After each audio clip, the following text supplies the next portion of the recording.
What if everything you learned about Genesis is wrong? What if God wasn't one being, but many? Ancient Hebrew scholars knew the truth. The word Elohim is plural. It doesn't mean God, it means the shining ones. And according to 5,000-year-old Sumerian tablets, these luminous beings came to Earth with one goal: to genetically engineer a new species, us. This is the greatest cover-up in human history. The Shining One said, "Let us make man in our image, in the likeness of ourselves." Genesis, in the earliest work, makes a brief but compelling reference to an earlier event in which the Anunnaki participated in the creation of man. However, further elaboration and verification based on standard anthropological determinations are necessary. It is necessary to include the earlier event here because it is considered to have been of far greater importance in the development of early man than the later creation referred to in Genesis. We can draw direct implications from it at an earlier age. As a declaration of origins, the concept of man made in the image of a higher being has played a worldwide role in the traditions of ancient peoples. The Sumerians, the Babylonians, the Egyptians, the Hebrews, the Greeks, the Taoists, the Asians, the American Indians, and many others all passed down through their generations accounts of the creation of man in the image of those whom they termed the gods, but who are recorded here as the Shining Ones, and in Hebrew records as the Elohim.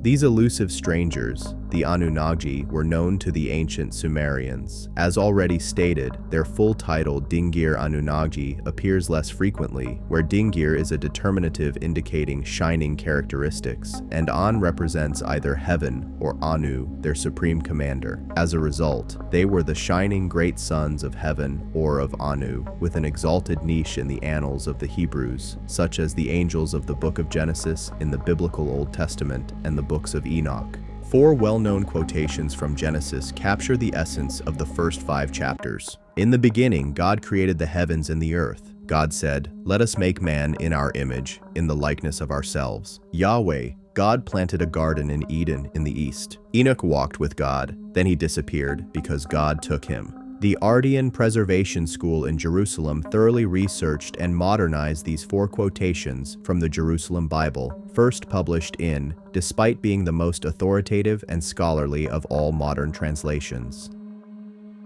This magnificent work contains traps that the average church member is unaware of, forming the basis of the doubts expressed in Ishmael Nishzada's The Call of the Nephilim. The English term God originates from the Hebrew term Elohim in the first 3 quoted verses. The 4th verse expands this term into Ha-Elohim, the Hebrew equivalent of the. However, the English translation has dropped the definite article. Elohim is a plural form of El, the singular of which is El. If El originally meant God, then Elohim should have meant gods, and Ha-Elohim should have meant the gods. Genesis, which strangely mixes the English singular and plural, emphasizes this plurality. The Jerusalem Bible is well aware of this and attempts to extricate itself from a difficult situation in an appended footnote. This plural form may imply a discussion between God and his heavenly court, the angels. Alternatively, the plural expresses the majesty and fullness of God's being. In Hebrew, the common name for God is Elohim, a plural form. Thus, the fathers prepared the way for their interpretation, seeing a hint of the Trinity in this text. In this statement, there is a remarkably inverted, even specious piece of reasoning. In essence, what the editors are saying is, the common name for the English God is Elohim, a plural form, whereas what they really mean, but do not wish to express, is the common name for the Hebrew Elohim in English is God, a singular form. They have openly attempted to elevate the English singular translation above the original Hebrew, a claim we cannot accept. It is imperative that you choose the Hebrew original as the more likely solution, rather than a later translation into English. While the pronouns referring to the deities are singular elsewhere in the first chapter of Genesis, this is a common practice in early Middle Eastern languages, often implying plural except for a few odd exceptions. Genesis consistently writes the noun Elohim in the plural when referring to specific entities like El Shaddai, the mountain god, and Elon, God of gods, a practice the Jerusalem Bible ignores. As presented in biblical form, the early definitive chapters of Genesis contain a significant error. The singular form El is an ancient word with a long etymological history. Its origin is similar to many other ancient words in other languages, all of which have a common and significant meaning. The correlations between these words are quite unequivocal. The words Sumerian, Akkadian, Babylonian, Old Welsh, Old Irish, and Enlil all mean brightness or shining. All these terms, along with numerous other worldwide cognate forms, suggest radiance or brightness. Consequently, the thesis suggests that we should translate this Hebrew El not as God, but as the Shining One. The much more common plural Elohim, a contraction of Ha Elohim and the source of much activity in the early part of Genesis, needs to be translated as the Shining Ones. Applying this modified translation to the four essential quotations from Genesis results in the following. In the beginning, the Shining Ones created the heavens and the earth. The Shining Ones said, "Let us make man in our image, in the likeness of ourselves." In the east, Yahweh, the leader of the Shining Ones, planted a garden in Eden. Enoch and the Shining Ones walked together. Then he disappeared, and the Shining Ones took him with them. The early chapters of Genesis undergo a complete transformation. Those closest to the tradition of man in the image of the Shining One, namely the Sumerian peoples and their Semitic cousins, the Amorites, carried the most complete account of the series of extraordinary events that gave rise to the concept. We will fully discuss this account in a later chapter, but we need to establish the reality of these Shining Ones who dominated the opening chapter of Genesis. Then, as the flood of light came down upon Jesus and surrounded him completely, he rose into the air and ascended little by little. If we could have been birds of the air, nestling among the branches of a great olive tree a little after dawn on a summer morning some years ago, we might have seen small groups of people crossing the brook Kedron and moving surreptitiously up the goat tracks that crisscross the dusty Mount of Olives from the Valley of Jehoshaphat on the east side of Jerusalem. They would have left their homes at first light, partly to avoid the heat of the summer's day, and partly so as not to draw attention to themselves from the Roman centurions or any of the civic authorities who might be early abroad. Resting on a favorite stone at the top of the Mount of Olives, they would have encountered the man Jesus of Nazareth, to the authorities, a renegade and escaped criminal. To them, the greatest living master of all time, God manifested in the flesh. After prostrating themselves at his feet and giving Shalom's peace greeting, they would have treated him with great reverence and care, as if he were recovering from the torments and traumas of his still recent crucifixion. The present authors believe that he likely avoided death by withdrawing his soul and leaving his body hanging on the cross, seemingly lifeless, until its removal and placement in a rocky tomb in a garden below. Such an action would have been a daily exercise for a mystic master. Days later, he probably returned to his body from the spiritual regions and set off for Galilee to meet his astounded disciples at a prearranged rendezvous on a mountain. There, on the Mount of Olives, his disciples gathered, men including Peter, James, John, Andrew, Philip, Thomas, Bartholomew, Matthew, James the son of Alphaeus, Simon Zelotes, and Judas the brother of James. Of the women, there were Mary, the mother of Jesus, Mary of Magdala called Magdalene, Salome, and possibly one or two more, including Mary, the mother of James. Jesus had chosen these to form his inner circle of disciples, a group who were to preach the kingdom of heaven to the whole world, i.e., the Roman world. After their master had returned to his home in the spiritual regions, to achieve this, Jesus had to instruct and train them in all aspects of his teachings, as well as familiarize them with the astral and causal truth regions and the entities that inhabit them. They had witnessed the extraordinary sight of Jesus ascending into the heavens in a shaft of brilliant light a few days earlier, and they had welcomed his return hours later in even greater glory.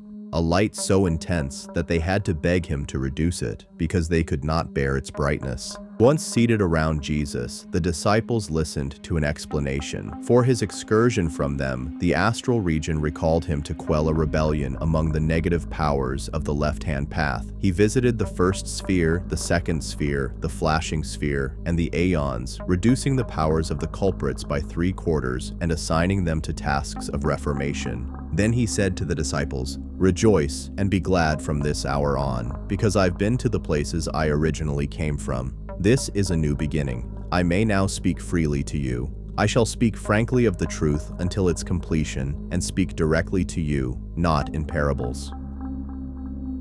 From this moment on, I shall not conceal anything from you concerning the heavenly regions and the places of forgetfulness. With the blessings of the royal ineffable, I can enlighten you on the most ancient mystery, tracing its origins up to the creation of the pleroma. Once the disciples had expressed joy at this concession, Jesus began discussing the heavenly regions, mentioning many things they had never heard. Mary Magdalene was particularly insistent on understanding every word. When she received encouragement from the Savior, she rejoiced with great joy. She said to Jesus, "My Lord and Savior, what kind of beings are the before invisible? What form are they in, or what form does their light take? What aspect of this world bears a resemblance to the spiritual regions? Could you even compare a location in this world to the spiritual regions? How can I compare them? What shall I say concerning them? Nothing in this world resembles what exists in the heights. Truly I say to you, the light of each one of the invisible ones is 9 times greater than that of the heaven and the sphere below it, including the eons about which I told you on another occasion. In this world, no light is superior to the sun's, but truly I tell you, the invisible ones are many times more luminous than the sun's light. Many veils obscure the sun's true form here, and the maiden of the light's light surpasses the invisible ones. The great invisible original one, and the great triple-powered God. By far, nothing in this world, whether in light or form, can compare to Mary's invisible ones. There is nothing with which I can compare them. But in a little while, I shall take you, with your brothers and fellow disciples, to all the places of the heights. I shall take you to the 3 planes of the highest spiritual region, except for the places of the ineffable one, the Supreme Being, and you shall see all their forms. And because of their great glory, you will consider this world before you to be the darkest darkness." The structure of creation. Huzur Maharaj Sawan Singh gives an authoritative mystical interpretation of the structure of creation in keeping with the preceding passages by Jesus of Nazareth. Sawan Singh states, "Human intelligence cannot comprehend the higher realms. One can only comprehend the nature and extent of these realms as they ascend with their master from one plane to another. The Pinda is the lowest division in the hierarchy. It is the region of gross physical matter with minimal spirit, which is necessary to live. All the uncountable millions of universes and galaxies that our astronomers have discovered constitute a minuscule fraction of the vast expanse of the Pinda region. In the Brahman region, Pinda is merely a tiny speck. The next higher division, Brahman, divides into 4 regions, each with a gradually increasing intensity of spirit. The first of these spiritual regions is called Sahansdal Kanwal, meaning 1,000-petaled lotus. It is the region known as the astral plane and is the heaven of most worldly religions. Here, one first encounters the radiant form of one's master. Inside this physical man, the masters conceal another man, a finer body they call the astral body or light body. The masters named it so because it shimmers with millions of radiant particles that resemble stardust. It is much lighter and finer than the physical body. Every person possesses and uses this astral body, even if they are completely unaware of it, as a means for their mind and soul to connect with their physical body and the outside world. This finer body takes shape and color harmoniously with the individual's character. No deception is possible on the astral plane, where we function in the astral body, because the astral body reveals its true nature. Everyone is just as he is. The astral body has 5 senses, just as the physical body does. When the physical body dies, this finer body remains the instrument of expression in that higher realm of life, called the astral plane. The second spiritual region is Trikuti, which translates to three prominences or three mountains. The region of the universal mind is known as the mental or causal region.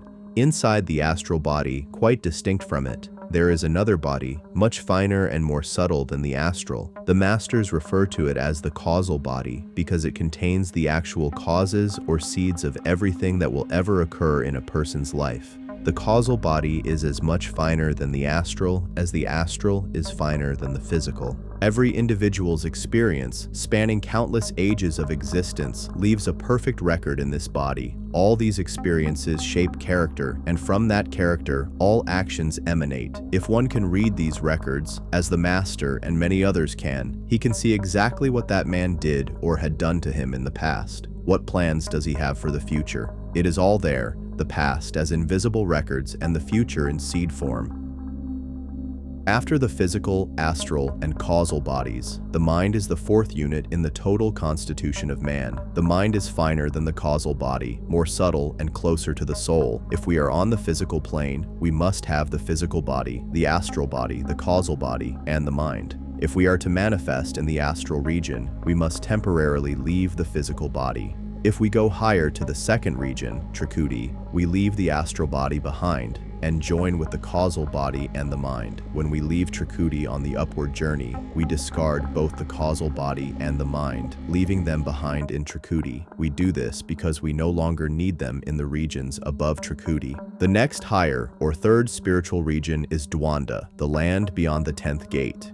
Here, the returning soul bathes in Mansarovar, or the pool of immortality, forever removing the ties to the lower regions. Between Daswan and the next region, there is Mahasun, an area of intense darkness that the soul can only cross with the help and light of the Master. The fourth spiritual zone is named Banwar Gufa, which translates to revolving cave. When the soul meets the Lord of this region, it recognizes its own true grandeur. This is the Brahman division's highest region. Both Pinda and Brahman are subject to dissolutions. The simple dissolution affects all regions up to Trikuti. This occurs only after many millions of years. The second, the grand dissolution, occurs after immeasurably long periods and includes the physical universe and all four regions of Brahman. After a period of darkness, a new creation takes place. Many astronomers may associate this dissolution with the ultimate collapse of the physical universe. If excess gravity beyond a critical figure draws it back to a singularity to start a new Big Bang. The highest of the three grand divisions is Satdesh. It is the only perfectly pure region. It is both the realm of pure spirit and the region of truth or ultimate reality. It knows neither death, dissolution, change, nor imperfection. It is the great center around which all other worlds revolve. It is the grand capital of all creation, the abode of the Supreme Creator, the Lord of all.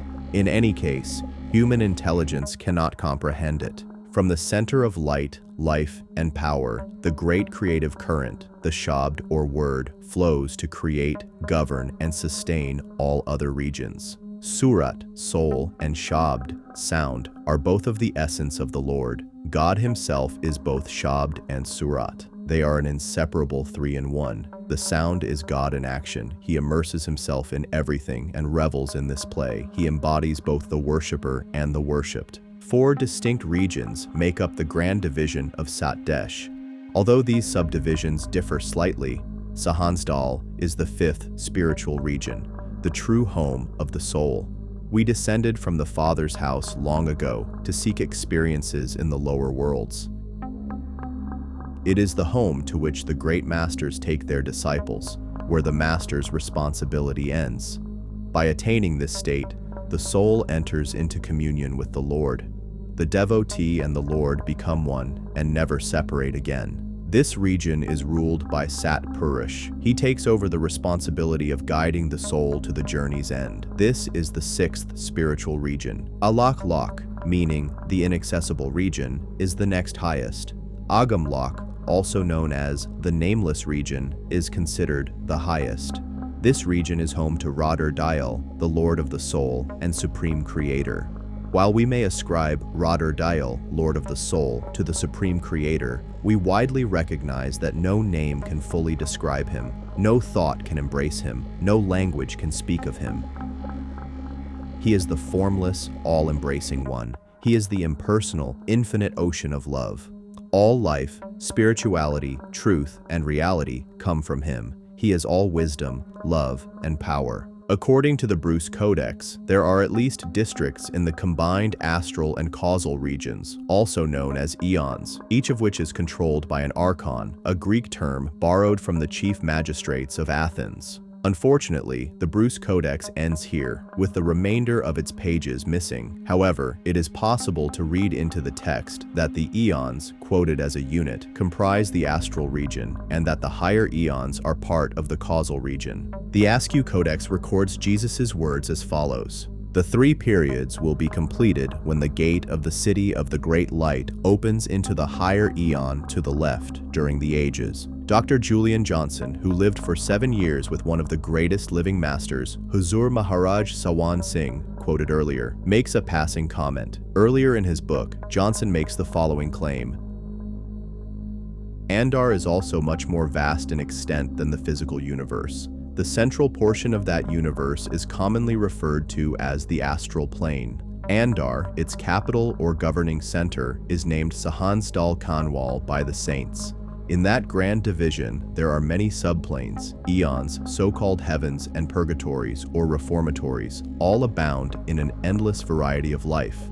Numberless continents, rivers, mountains, oceans, cities, and peoples, all of them are of a higher order than anything known on Earth, more luminous and more beautiful, except the reformatory portions, which have been specially designed and set apart for that purpose. In every case, they are both schools and purgatories intended to rebuild character. In these schools, many of Earth's people pass away at the time of their deaths. Of course, all these are invisible to the physical eye because of their higher vibrations. As a result, they do not fall within our vision. In terms of the solar spectrum, they lie above and beyond science's ultraviolet. However, the master students develop a higher instrument known as the visionary, which allows them to see those regions as clearly as they see the world with their physical eyes. The saints paralleled the geographical features Johnson mentioned in many of their writings. A brief extract of such writings follows. The Persian mystic Maulana Rumi wrote, "The inner regions have countless oceans, rivers, forests, and mountains, but man is ignorant of them. He cannot even imagine their majesty and expanse.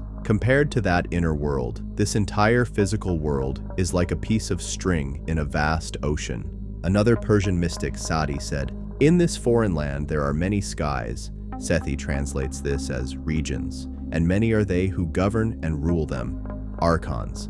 In the path of the soul there are great steeps, cliffs, mighty mountains, and vast oceans. In the 5th region there is a fort-like place. On the throne of the King of Kings, you should know him as the true king. The soul now advances to a great field or park, the scenery of which is indescribable. There is also a great reservoir below from which abundant streams of the most delicious nectar flow, and this nectar flows out through large canals to supply distant regions. Golden palaces are surrounded by open fields of silvery light, but the landscape is indescribable. The beauty of the Hansa souls living there is incomprehensible. The brilliance of each one is equal to the combined light of suns and moons. The soul then moves on to the real entrance. The Hansas are the watchers at the gates. The souls of that region ask you, "How have you managed to reach this region as a newcomer?" You reply, "I came across a saint and he gave me knowledge of this region." The delight of Satnam's Dharan enraptures your soul with great joy. A voice then emanates from within the lotus asking, "Who are you and what purpose or object brings you here?" You answer, "I met the Satguru who gave me full instructions. Thanks to his kindness, I now have the privilege of being your darshan." This darshan provides the soul with immense pleasure. Satpurush then speaks of Allah Lok's mysteries, and with his own powers and love, he aids the soul in making further advances toward the still higher regions. Allah Lok's beauty is utterly incomprehensible. Your soul, unable to describe those regions, goes up and sees the Allah Purush, the Agam Purush, and the monarch of all, Radha Swami. From one step to the next, the soul beholds strange things that human language cannot describe. Every region and everything are utterly beyond words. What beauty and glory! How can I describe them? There is nothing here to convey the idea. I am helpless. Your soul has now seen the 3 regions above Sachkhand and the ruling Purush in each one. You have seen them, and you have united your own being with them. The negative power, Kal Niranjan, rules and administers these holy regions, the material universe, and the 2 immediately higher regions, the astral and the causal, under a mandate from the Supreme Being. The saints, perfect living masters, claimed that when the Supreme Being first established this mandate, Kal possessed 3 boons. Saints should not use miraculous or supernatural powers to persuade people to follow their teachings. Nobody in this world should know anything about his previous life. If he were aware of them, a person would naturally refrain from repeating the sins he committed in his previous life and the punishments he faced in this one. A soul should feel content in its current state and not feel compelled to seek spiritual advancement. Kal's strategy involves repeatedly committing such sins, building up karmas, and confining souls to this material world. Krishna presented the example of pigs that lived in filth but were perfectly content with their lot. While Kal cannot prevent a determined soul from contacting a perfect living master and obtaining spiritual liberation, the negative power nevertheless serves the important function of spiritual filtration. The Supreme Lord assigned him to ensure that every soul passes a given point in the spiritual ascent after first achieving proper purification. To achieve this, he has permission to deceive and mislead the unfortunate soul, trapping it in the never-ending cycle of transmigration. Despite being the creator of the material universe under the guidance of the Supreme Being, Kal is not the creator of the soul. He can neither create nor destroy a soul. His body is the only thing that belongs to him. He assigns a body according to individual karmas and returns it after the allotted span. In the long term, he cannot control the soul, as human beings are immortal children of Sat Purush, the Supreme Being. In this discussion of the ruling negative power, it is instructive to read Dr. Julian Johnson's further comments, issued with the full authority of the great master Huzur Maharaj Sawan Singh Ji. Meanwhile, as we journey through this dark realm of matter, we must confront the negative force. In our struggles for spiritual freedom, we must engage with him. He must be trying to hold us here while we try to escape. The resulting struggle purges us, makes us strong, and fits us for the homeward journey.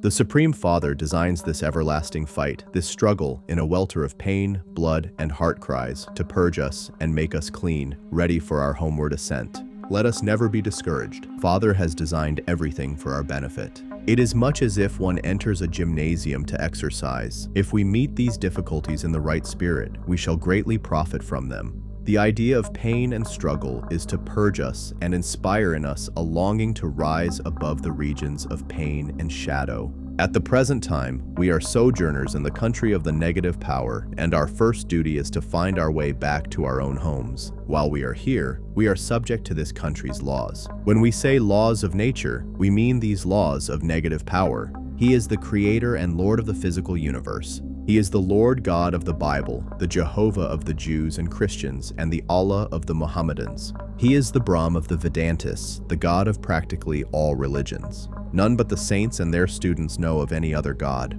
Yet this negative power, so exalted and so universally worshipped as the Supreme Lord God, is in fact only a subordinate power in the grand hierarchy of the universe. The great negative power subordinates 3 others, whose names deserve mention here. They are the famous Hindu trinity of Brahma, Vishnu, and Shiva. We refer to these as the sons of Kal Niranjan. Kal often enters the creation in the form of an avatar or incarnation. As Swamiji explained, his purpose is to mislead souls. He appears to be a prophet or holy person, giving teachings that lead to limited inner progress. No doubt those who follow these lofty teachings attain inner ascent. But Kal can only take them as high as his own region, Trikuti, and only some who follow his incarnations get even that far. It is possible that lesser entities occasionally take human form to express Kal Niranjan's bid in this world. We shall return to this subject in volume, or chapter, TBD, with authoritative quotes from Professor Lek Raj Puri.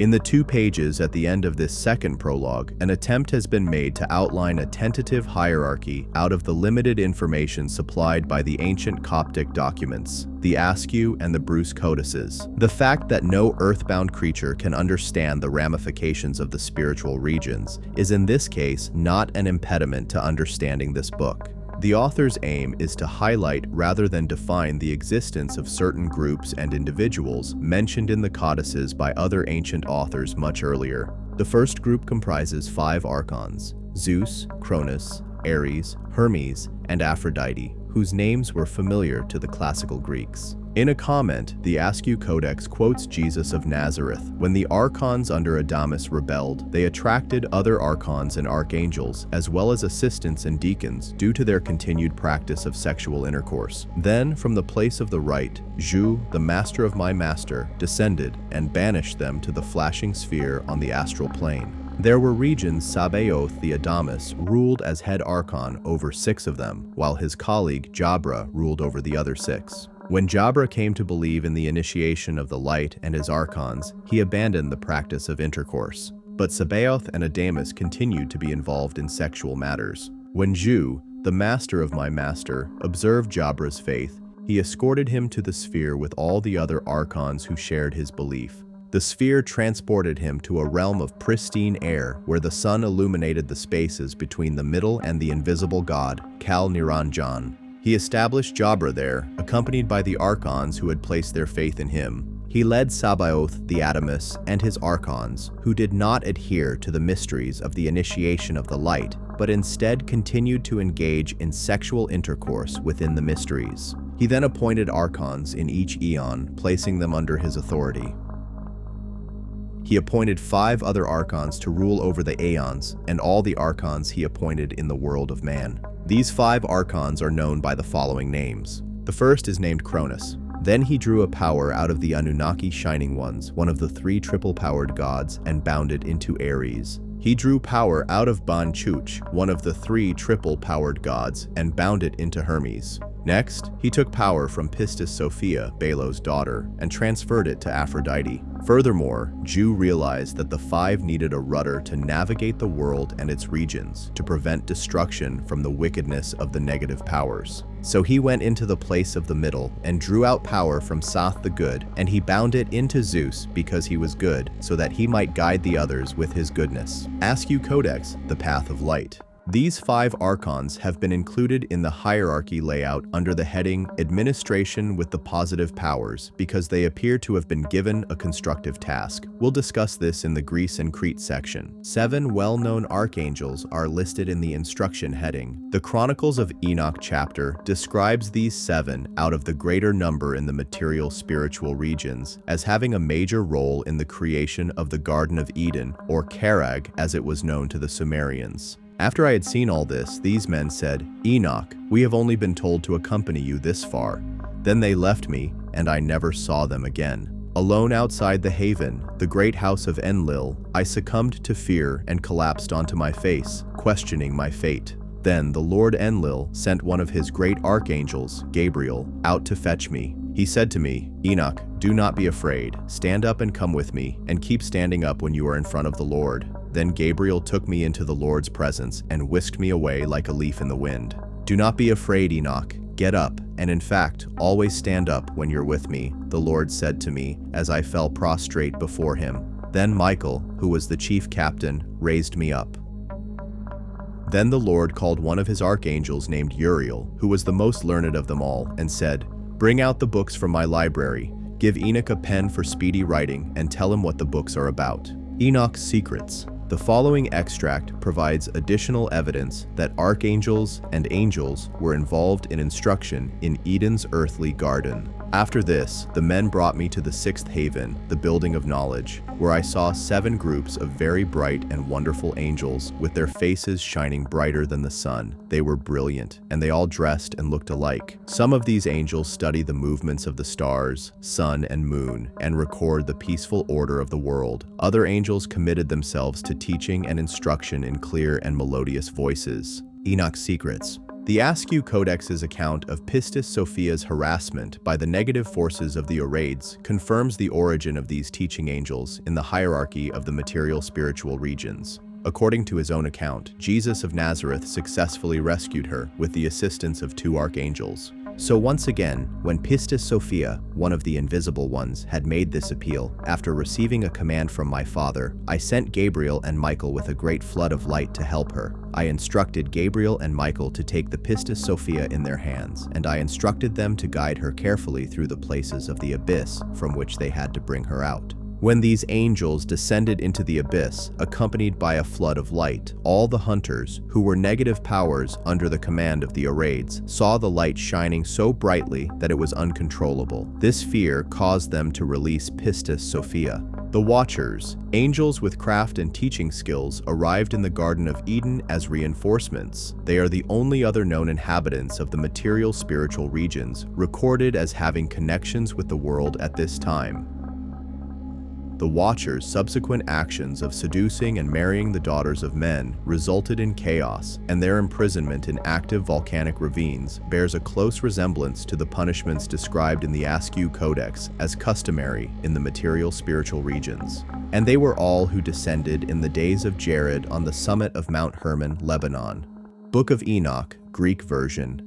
The Ethiopic text supports this translation, and they descended to Ardis, which is Mount Hermon's summit. Now, when the tribes of men had increased in numbers, they had beautiful daughters, and the Watchers saw them and lusted after them. So the Watchers said one to another, "Come, let us choose wives from these daughters of men and have children by them." Their leader, Shemjaza, expressed his apprehension, stating, "I trust you won't opt for this action, as I stand solely accountable for this grave mistake." Book of Enoch. I saw a deep rift in the earth, with columns of flame and smoke. The fires rose greatly and fell again into the depths beyond the rift. I beheld a place devoid of the sky and firm ground below. No water or birds were on it. It was a desolate and terrible place.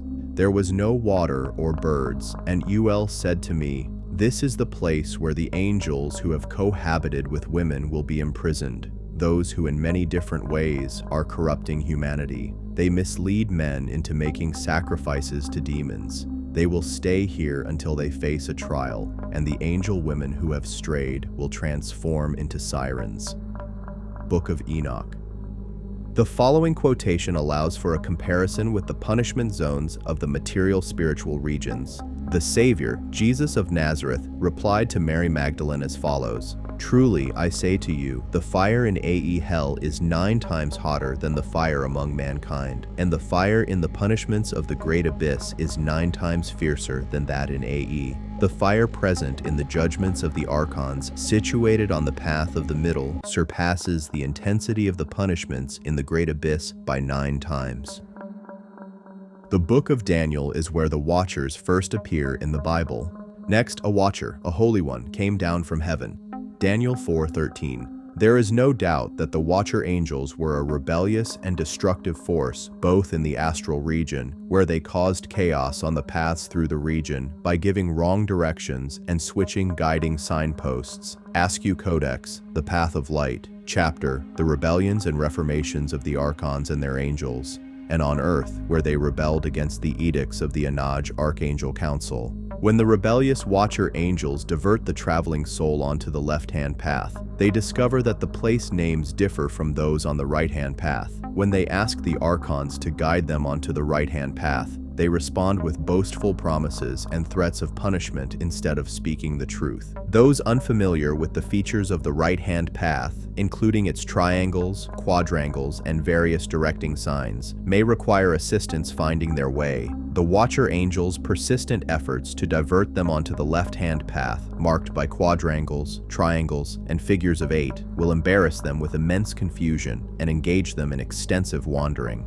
The Watchers had upset the genetic balance that the Lord of Spirits and the Most High were trying to achieve for humanity. They had brought an anomalous and destructive element into the descent of the patriarchal families. They passed a great deal of information to their wives and children, which caused great concern in Eden. It would be futile to speculate on the nature of this knowledge. but we can assume that mankind was not yet developed enough to use it properly. They taught men how to find and process metals, thus diverting them from tilling, sowing, and reaping, which at that time was to have been their sole concern. Worst of all, they taught men how to make offensive weapons and encouraged them to use them against one another. Because of this, Azazel received a special punishment. The negative and left-hand path, or Watcher Angels, were a rebellious, destructive force in the early stages of humanity's development into a civilized order. However, the idea that the Shining Ones originated from the lower material spiritual regions was also influenced by the positive and right-hand archangels. Ju led the positive forces, while K. Naranjan's three triple-powered goons, known as the Odes, the Adamus, and Banchuch, led the negative forces. In the main body of this book, the narrative will follow the Shining Ones through all the world's major cultures, hopefully giving a consistent view of the intervention of positive and negative forces from the higher regions into humanity's affairs. The authors believe that this expanded viewpoint can provide a better understanding of much of the troubled state of modern-day disorder. However, the statements made in this prologue cannot stand on their own merits. We must test the hypothesis against a far wider background than the first seminal work allowed.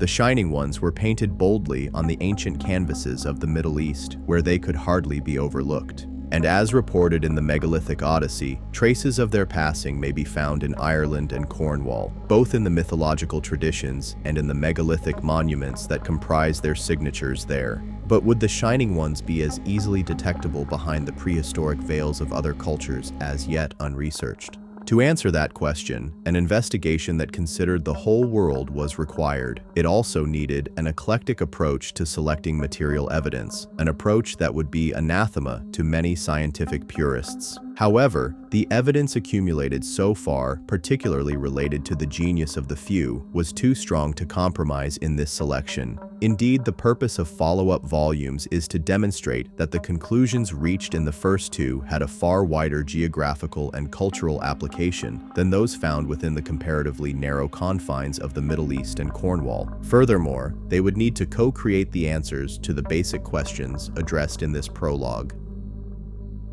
Who were the ancient Shining Ones? Where were their roots and origins? Are they still in contact with us? It soon became obvious that producing evidence from the mythological record was feasible. The first difficulties arose from the sheer volume of evidence. Researching European mythologies would be counterproductive if it also extended to North America, South America, the Asian cultures of Iran, India, China, and Japan, as well as Oceania, Easter Island, and New Zealand. As the volume of evidence grew, the embryonic book expanded with it until it outstretched the bounds of a single volume. Furthermore, it became evident that the absence of references to the first two volumes, now out of print, would leave new readers in need of clarification. This book's main body has successfully incorporated essential chapters from the genius of the few into the Shining Ones, adhering to the new voice. Here, it is necessary to confess that although the present authors have diverse interests covering many disciplines and access to several languages, they do not claim to be experts in the worldwide mythologies of ancient peoples. Consequently, for the basic research, it has been necessary to rely on the resources of two outstanding works in this field, supplemented by forays into their extensive bibliographies. Ryan Moran's seminal work not only delves into the ancient narratives of the Anunnaki and their interactions with early human civilizations, but also presents a paradigm shift in our understanding. His interpretations propose that these beings were ancient astronauts from a distant planet named Nibiru. According to Moran, the Anunnaki arrived on Earth approximately 450,000 years ago, creating humans to serve as laborers in their quest for gold.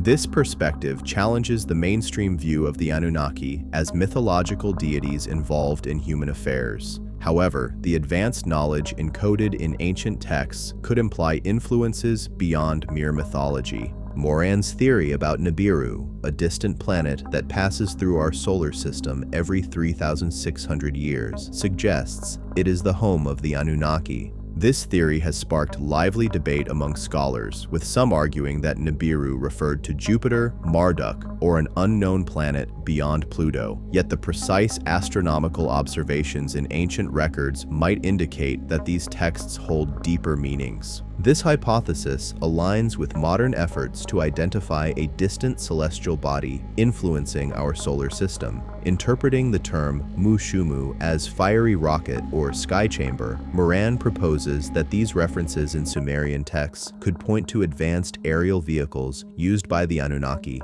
While mainstream scholars translate Mu as name, or that which is, the vivid descriptions of glowing, fiery objects capable of flight suggest a more technological understanding that fits within the broader context of Moran's analysis. Moran's exploration of Elohim links the Hebrew term to the Sumerian gods, suggesting a connection to ancient astronauts. Mainstream scholars see Elohim as a reflection of divine complexity in Hebrew theology, but the similarities between Sumerian and Hebrew narratives hint at cultural borrowing. This interpretation implies that ancient religious texts could encode historical interactions with advanced beings. Moran's interpretation of the term Lulu Amelu as mixed beings, indicating genetic manipulation by the Anunnaki, offers a profound explanation for the sudden appearance of advanced human traits. While critics perceive it as referring simply to man or humankind, Moran's view aligns with modern genetic research. This hypothesis provides a compelling insight into the leap in human cognitive abilities around 200,000 years ago,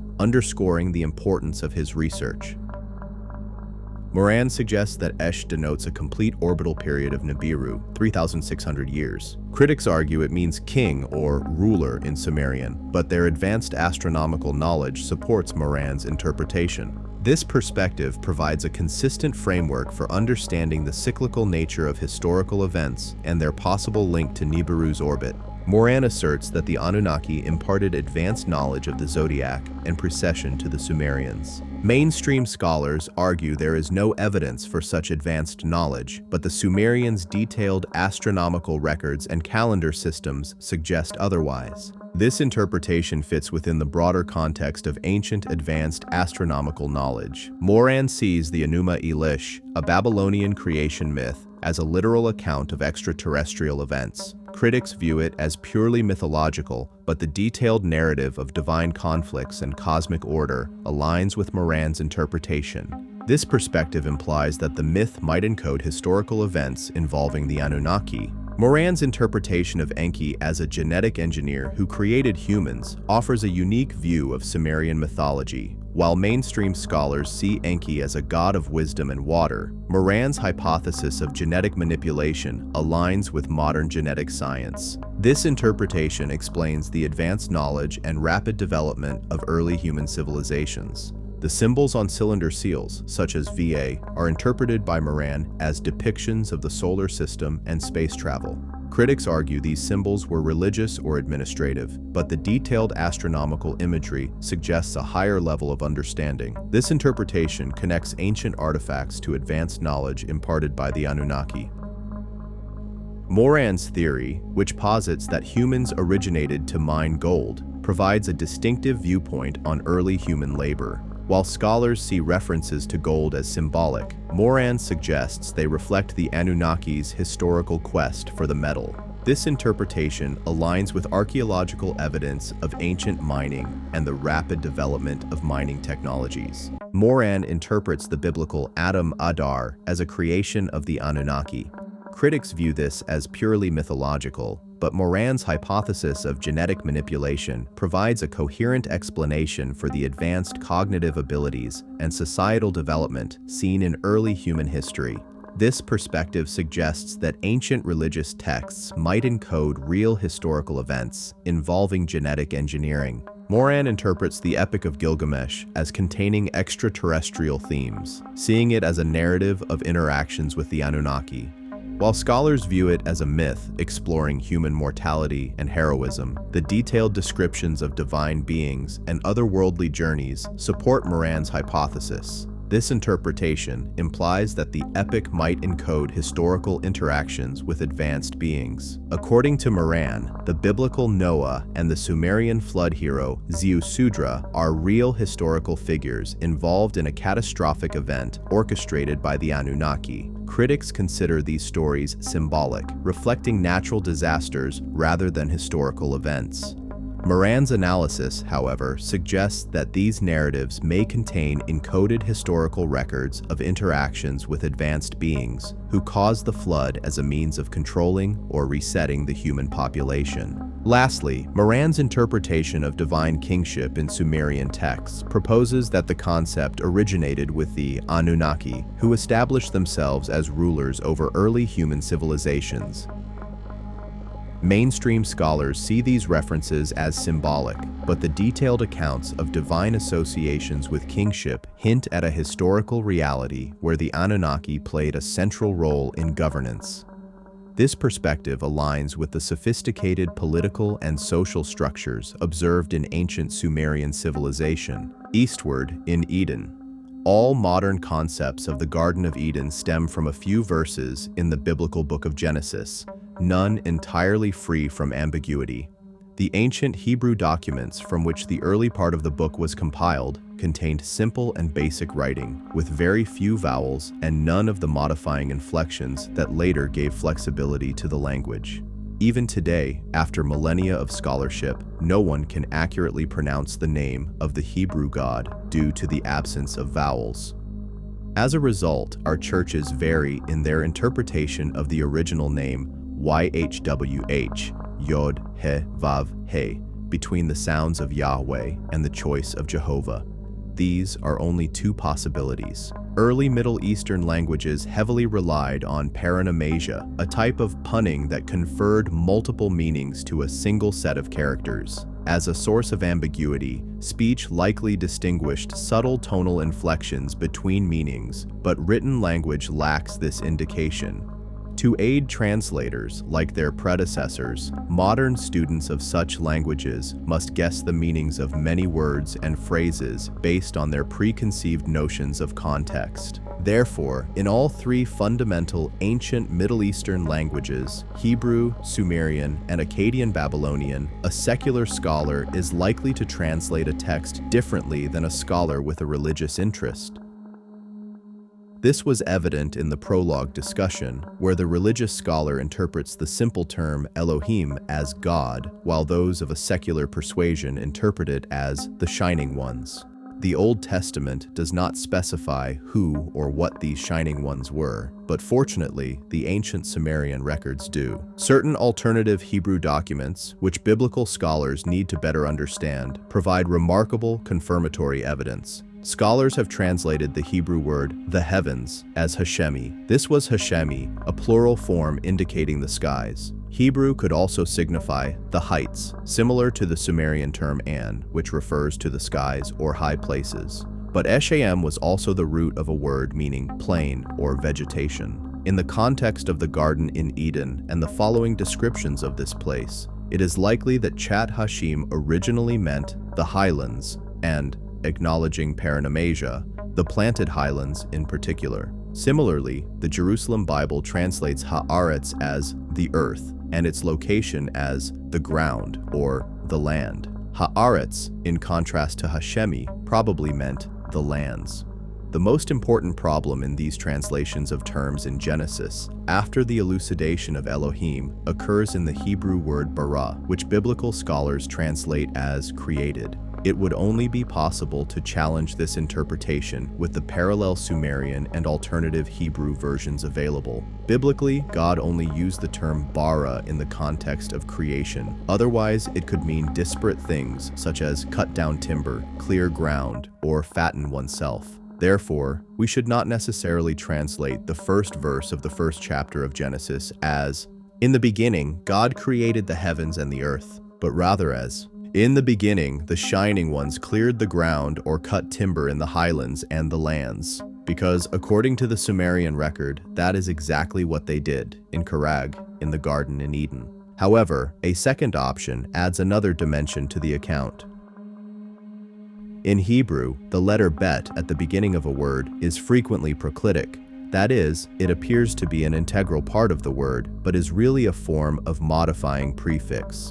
The actual word starts at the letter following the initial bet.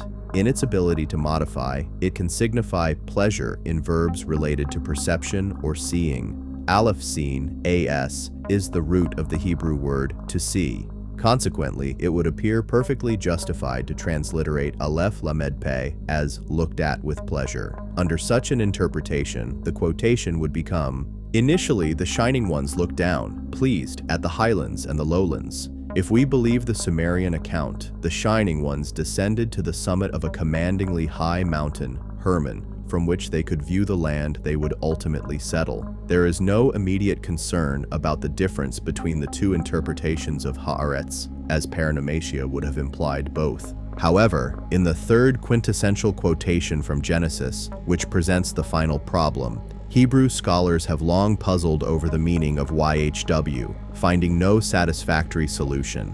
The matter comes to a head in the passages which precede the Exodus.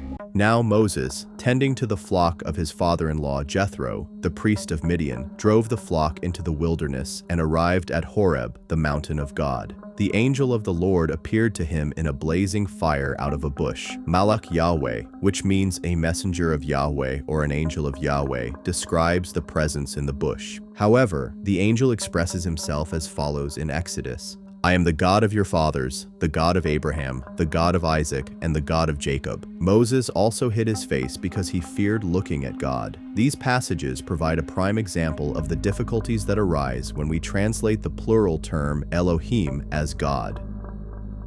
This messenger was one, a shining one, an angel, who would not have declared himself God. That would have been blasphemy. He said, "I am one of the shining ones whom your fathers knew, as well as Abraham, Isaac, and Jacob." The story continues with Moses under pressure to accept a mission to free the Israelites from Pharaoh's slavery in Egypt, despite his strong reluctance.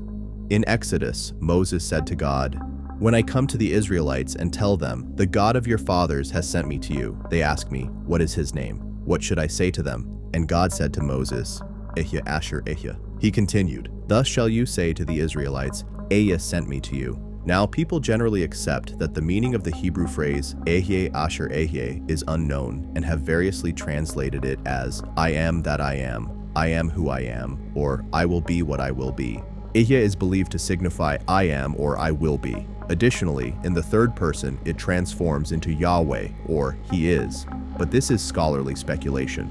An alternative interpretation suggests that the equivocal term Asher didn't refer to who or that, but rather to the Sumerian Ash, which signifies one, first, or perfect. The full phrase would have meant, "I am the perfect one," or perhaps more likely, "I am the first of the Elohim." This would be compatible with later claims of, "I am Alpha and Omega, the first and the last." Shas declared, "I am, or he is, the leader." Under this interpretation, which seems best to fit the Sumerian and alternative Hebraic evidence, there would have been a group of beings on Earth whose physical characteristics were such that men of two cultures, Semitic and Sumerian, referred to them as the Shining Ones. The chief among the group, in Hebraic terms, was Yahweh, the leader or Lord. In Sumerian terms, in the 3rd millennium BC, the chief was Shamash, a name that implied the perfect light. Over time, he became the Babylonian sun god, but originally he was Utu, meaning sun, wisdom. The necessity to emphasize the term Elohim stems from the understanding that placing God, an expression defining the supreme deity, in a cultivated plantation or garden and having him supervise a man in his plowing must at the lowest level represent his majesty, and at the highest level, pure blasphemy. This is precisely what the churches have been doing for centuries, recording that a group of luminous entities, perceived by the indigenous people as possessing godlike attributes, established plantations, imparted fundamental horticultural concepts, and recruited local men for labor, transforms the emotional atmosphere into a more rational one. Once the existence of the Shining Ones becomes confirmed in biblical terms, the evidence for this reality is circumstantial, and there would be no justification for bringing it into serious discussion if the interpretation rested solely on the Genesis text. Fortunately, ancient Sumerian literature and little-known parallel Hebraic writings fully support it in far greater detail. The Garden in Eden was an irrigated area of cultivation that contained grain fields, orchards, and trees to shade the crops from the hot sun. The need to till or plow reinforces its nature. Remember, the garden was not of Eden, a euphemistically adopted phrase, but an Eden situated in the eastern part of Eden. Therefore, Eden could create a river to irrigate the garden, which upon reaching its boundary, would split into 4 branches for irrigation. We can safely interpret the allegorical allusion to names like Pison, Gihon, Hiddekel, Euphrates, and the countries they traversed as a later embellishment. It is not unlikely that the Shining Ones named the 4 branches of their irrigation system for management purposes, and other parts of the Middle East later adopted these names. Eden was the broad district of the Near East in which the garden was located. The Jerusalem Bible states that Eden is a geographical name, but the place cannot be identified as far as the Book of Genesis is concerned. That statement is true, but other sources are more specific. We will then suggest a location based on alternative evidence, pointing out a village in Lebanon that still bears the name Ehin. We will set aside the laconic passages of Genesis and focus on the far more rewarding alternative accounts that can bring the Garden of Eden and the Shining Ones who constructed it to life. We will start this discovery journey with the Sumerian epics. The biblical story of the Garden of Eden has had many counterparts, but their documentary evidence is often little known outside specialist circles. Even within these circles, apocryphal overtones obscure them, making it difficult to recognize them for their true nature. Fortunately, our thesis benefited from clear and secular writing, free from the deification processes that later tarnished the account. However, early Sumerian students translated it into a religious mode, with disastrous consequences for the truth. In the 3rd millennium BC, Sumer, the doyen of the Mesopotamian Valley civilizations, inscribed that counterpart on clay tablets. They became coveted library possessions, copied in many places and over centuries, in sequence. The reprintings, the copies from which the account in this chapter is taken, were buried under the destruction of war and were not brought to light until American archaeologists excavated at Nippur, a Sumerian city some kilometers southeast of Babylon, at the beginning of our century, nearly 2,000 years after they had first been inscribed. For some years, these ancient tablets, which posed problems in Anunnaki linguistics, lay in the basement of the Museum of the University of Philadelphia. Professor George A. Barton of Bryn Mawr College, Philadelphia, ultimately studied a selection and published a translation under the title Miscellaneous Babylonian Inscriptions.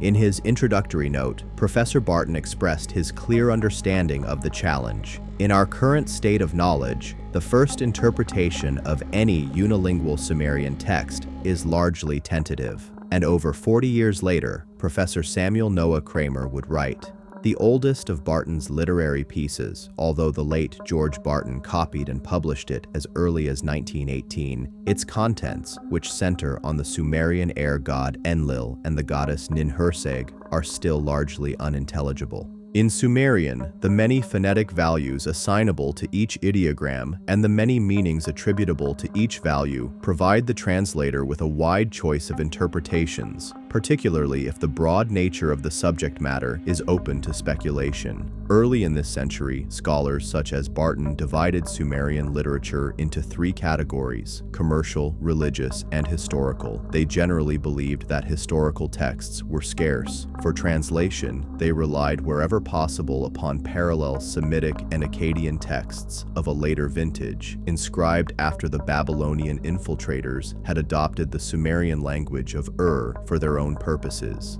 However, the Babylonians consistently revered older records as divine, and this, along with their growing interest in pantheism and ritualism, led to the religious reinterpretation of a significant amount of what was originally mostly historical literature. Europeans and Americans who carried an innate religious bias at the turn of the century often failed to realize the historical value hidden beneath these veneers and the confusion they created. Barton produced a series of incantations, hymns, and ritualistic writings from his tablets and cylinders, which bear little resemblance to their more probable original meanings.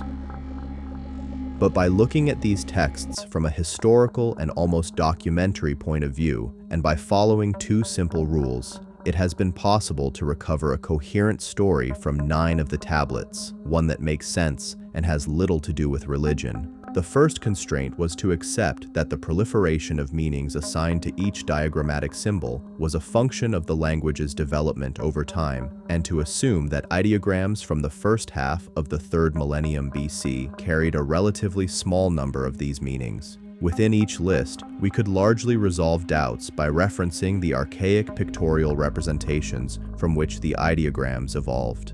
The ideogram illustrates this approach with its primary phonetic values, Ju, B, and Teu, and distinct meanings in the sign lists. The archaic sign from which the ideogram evolved was simply a picture of a plant in a place of origin. The early pictogram could only represent one of the many later meanings, specifically cultivation. In the poetic narrative that follows, the central figure is Enlil, inscribed as Dingir Enlil. Scholars assumed that the determinative word Dingir meant an aristocratic or theocratic category of person, but in reality, it referred to a member of the Shining Ones. Contemporary scholars translate Dingir Enlil as God of the Wind, and pronounce Enlil as an air god, taking for granted that the syllable Lil, the 3 equal signs for wind, was simply a euphonic augment that could be ignored in translation. However, the older phonetic rendering was not Lil but G, the genitive form. Consequently, the first constraint transliterates the phrase as Dingir Eng, meaning Lord of Cultivation. This realization fundamentally altered our understanding of the epic's background. The epics are not concerned with gods, but with lords. They are not concerned with ethereal subjects, but with everyday farming practices. We must acknowledge the origin of our term angel in the expression angeli. The Hebraic documents in the Secrets of Enoch unambiguously refer to the Shining Ones, the Anunnaki, as angels. The second constraint concerned grammatical elements. We assume that grammatical constructions in the early stages of writing were simple, with less emphasis on elements such as pre- and post-positional significance, block force, and epic augment than in later stages. Professor Delitzsch Prince emphasized this point in his materials for a Sumerian lexicon. There is no better example of how the original syllable evolved over centuries than the sign A. Originally, the sign A meant only water. It likely originated from the simple vocable A, tas water, from which it later assumed the meanings of nearly all ideas directly related to water, several ideas associated with secondary senses of water, a word signifying effulgence, shining water, also with the value dur, and a grammatical value used in relations that had nothing to do with water. Therefore, one may consider the use of syllables like mu, or opening, na, gar, stone, aku, or watercourse, frequently employing a and an among numerous other terms. The archaic symbols illustrate A's original meanings not exclusively as nominal and descriptive terms, but rather as grammatical elements as well. It was also critical to know that rigid syntax was a late development in many languages. It is important to be prepared for changes in the meanings of commonly used words and sentences. These two constraints have been invaluable in obtaining coherent, consistent, and intelligible translations. As previously stated, a special group of high-ranking people often added the star sign, Dingir, or double lines before apparent personal names in later Sumerian and Babylonian inscriptions. It carried the connotation of God, but this does not appear to have been the intention in earlier times. The word Dingir likely originated from the combination dia, a word whose syllables were associated with planes, stations, planning, and judgments. This evidence suggests that the word originally denoted a significant group of people, initially associated with agriculture, possessing shining characteristics and heavenly origins. We will shortly demonstrate that this heavenly agricultural or horticultural group was known in Sumer in shortened form as the Anunnaki, Anunnag. Usually, the star sign transliterated as Dingir and An comes before the term. The prescriptive Dingir served solely to identify the group's unique characteristic, such as radiance or shining, while the prescriptive An signified their origin, the heavens, or their supreme commander. Therefore, we will translate Anunnaki as shining great sons of heaven, or shining great sons of Anu, as we will later demonstrate. The parallel ancient Hebraic texts refer to these beings as angels, demonstrating remarkable consistency between the two languages. In the following translations, the term Lord, or, if necessary, lady, will translate dingir, which defines a refulgent characteristic into English. Using such displaced honorifics is not entirely satisfactory, but it is probably the most acceptable way for inferiors to address a superior race. Karag, located in a mountainous region, evolved into a synonym for mountain. The downward-pointing arrows likely serve as definitive indicators, signifying descent. On this evidence alone, it would not have been wise to use the expression descended on Karag, but there is encouragement to do so in a Hebraic record from the Book of Enoch, recounting the arrival of angel reinforcements for the Garden in Eden. Altogether, they descended in the days of the patriarch Jared onto the summit of Mount Hermon. To maintain consistency with the clear Greek translation of Enoch's comment, the English version of the Sumerian prologue should read as follows: "The heavenly assembly, also known as the great sons of Anu, descended to Karag, where heaven and earth met." In this context, it is important to note that the terms son and father in the vernacular of Middle Eastern languages typically refer to subordinates and leaders within a group or institution, rather than necessarily implying a blood relationship. Another noteworthy point is the exquisite pun in "where heaven and earth met." On a high mountain, heaven and earth physically meet at the summit. At Karag, the denizens of heaven, the angelic Anunnaki, met the inhabitants of earth, the tribespeople. The re-examination of Barton's tablets revealed 9 references to overlapping events. The local tribe members who settled in Anunnaki territory held these epics in such high regard that they preserved them in oral and family traditions for several millennia before the advent of primitive writing made it possible to record them. 8 epics elaborate on individual themes, while the 9th, which opens with the above lines, forms a precise framework within which the other 8 fit. Recognizing this framework has unraveled many earlier difficulties of interpretation and often molded seemingly irrational mythological elements into a credible account of a connected series of very distant events. The epics were concerned with the geographical area, Map 1, not the Mesopotamian setting around Nippur, where the tablets were unearthed, but the mountain-girt valleys where modern Lebanon, Syria, and Jordan now adjoin, the same area around Mount Hermon in which the parallel Hebraic account of Eden is set.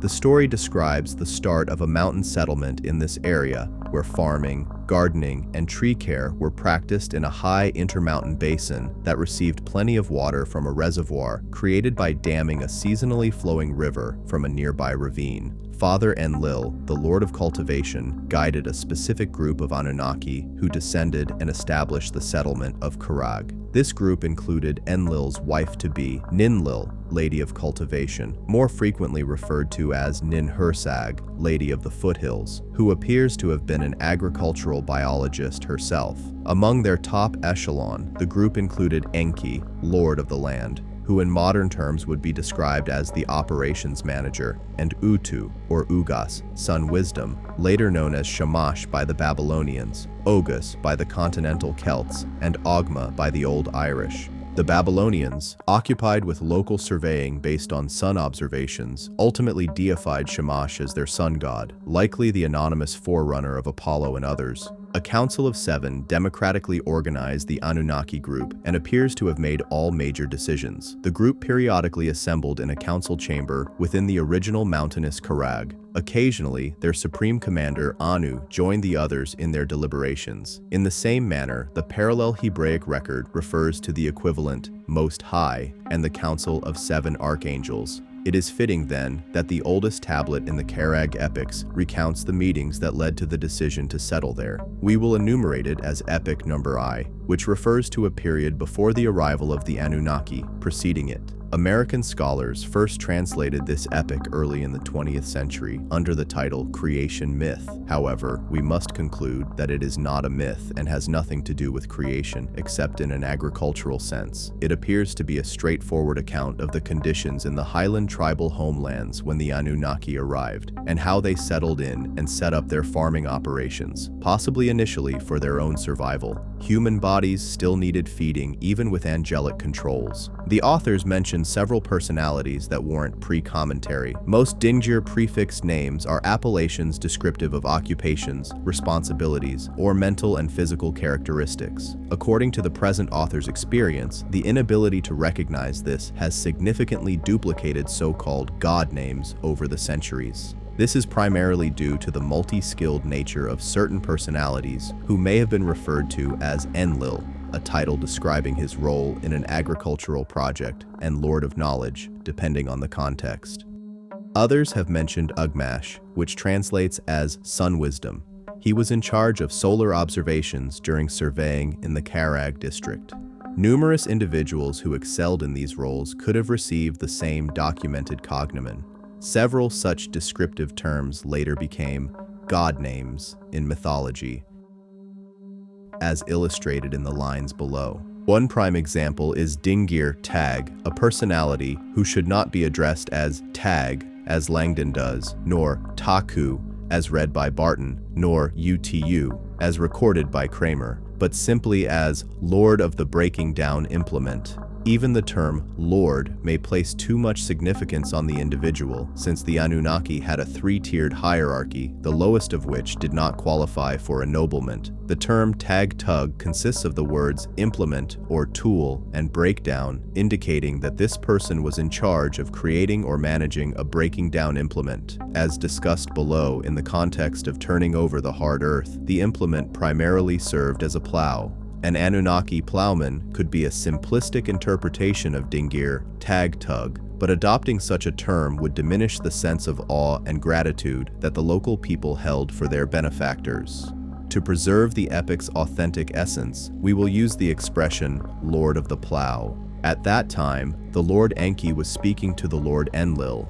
Father Enlil had appointed the Lord of the Granary.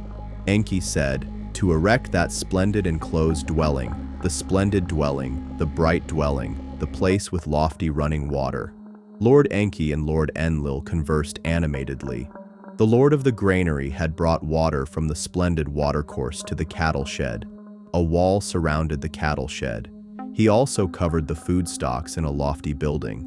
The Lord of the Granary irrigated the fields, creating bright enclosed places and cultivating the fields. He made the cattle shed's wall firm. He hired a herdsman to feed his abundant cattle. The Lord of the Granary took over the construction work. The abundant fat cattle established rich pasture land with fields full of lively horns. The vigorous young animals raced about the heights. The Lord of the Granary and the cattle shed multiplied the offspring. And Enlil ordered the construction of a reservoir in the heights. Elevated water established itself on the hills in the radiant land. The Lord ordered it. The arbiter planned it. In this land, in this created place, food was greatly increased for the people. The arbiter of the land established shade in it. They fenced in the boundary and shaded the ground where houses stood. They established these things in the highlands because the Lord had commanded them. The companions and their wives enjoyed a feast at the waterfall's location in a shady field. Many helped with the serving. The story told by this epic is simple, progressive, and unequivocal. The Genesis creation story has 7 parts. At the end, those who brought about the creation rested. Once we accept that the Shining Ones descended from the astral region to assist in developing tribal humanity into a civilized existence, the account, unlike Genesis, becomes completely believable. To summarize the 7 parts, a group of alien sages, referred to as the Shining Ones on account of their refulgent appearance, descended on a mountainous area close to Mount Hermon and settled in a fertile intermontane valley. The general area of Eden where they lived and worked was known as Karag. When they arrived, the local tribespeople were primitive. They lived in mountain caves, wore skins and furs, and likely subsisted on foraging and hunting. The aliens plowed the land, created enclosed fields, sowed grain of at least 3, if not 4, different varieties, planted trees for shade, and liberally irrigated it all. They domesticated sheep and cattle and housed them in permanent buildings with running water. The sheep and cattle thrived, yielding good harvests and abundant surplus food. They invited the local tribespeople to act as partners and helpers to share the bounty. The higher country constructed a reservoir to supply the nation with water year-round.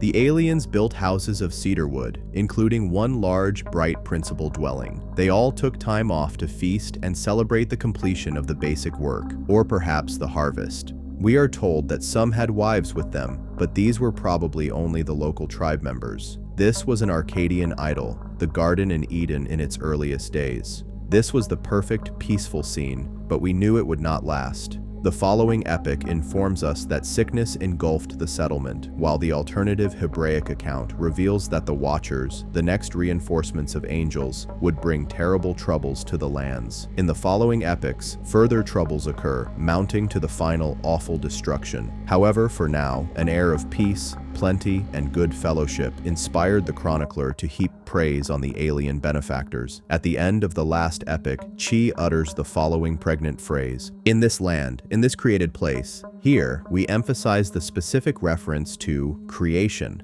Ancient remarks of this nature led to the adoption of religious notions about the gods, or God, who created Earth. At Karag, the Anunnaki were responsible for creating the fields, the plantations, and the settlement. They had no such amenities before their arrival, but they did not create the land. We still carry the misunderstanding in our language today, with the earth, the soil in which we grow our food, being synonymous with Earth, the planet on which we live. The limited creation of heaven and earth becomes perfectly understandable when one realizes that ancient chronicles refer to the highlands of Eden as heaven and the adjacent lowlands as earth. A baked clay cylinder measuring xecum in diameter and xecum in length bore the inscription of this most ancient of the 9 narratives. The uniform characters on this small artifact, assembled from broken pieces, legibly inscribed columns, each of XX lines, in the style of the first half of the 3rd millennium BC.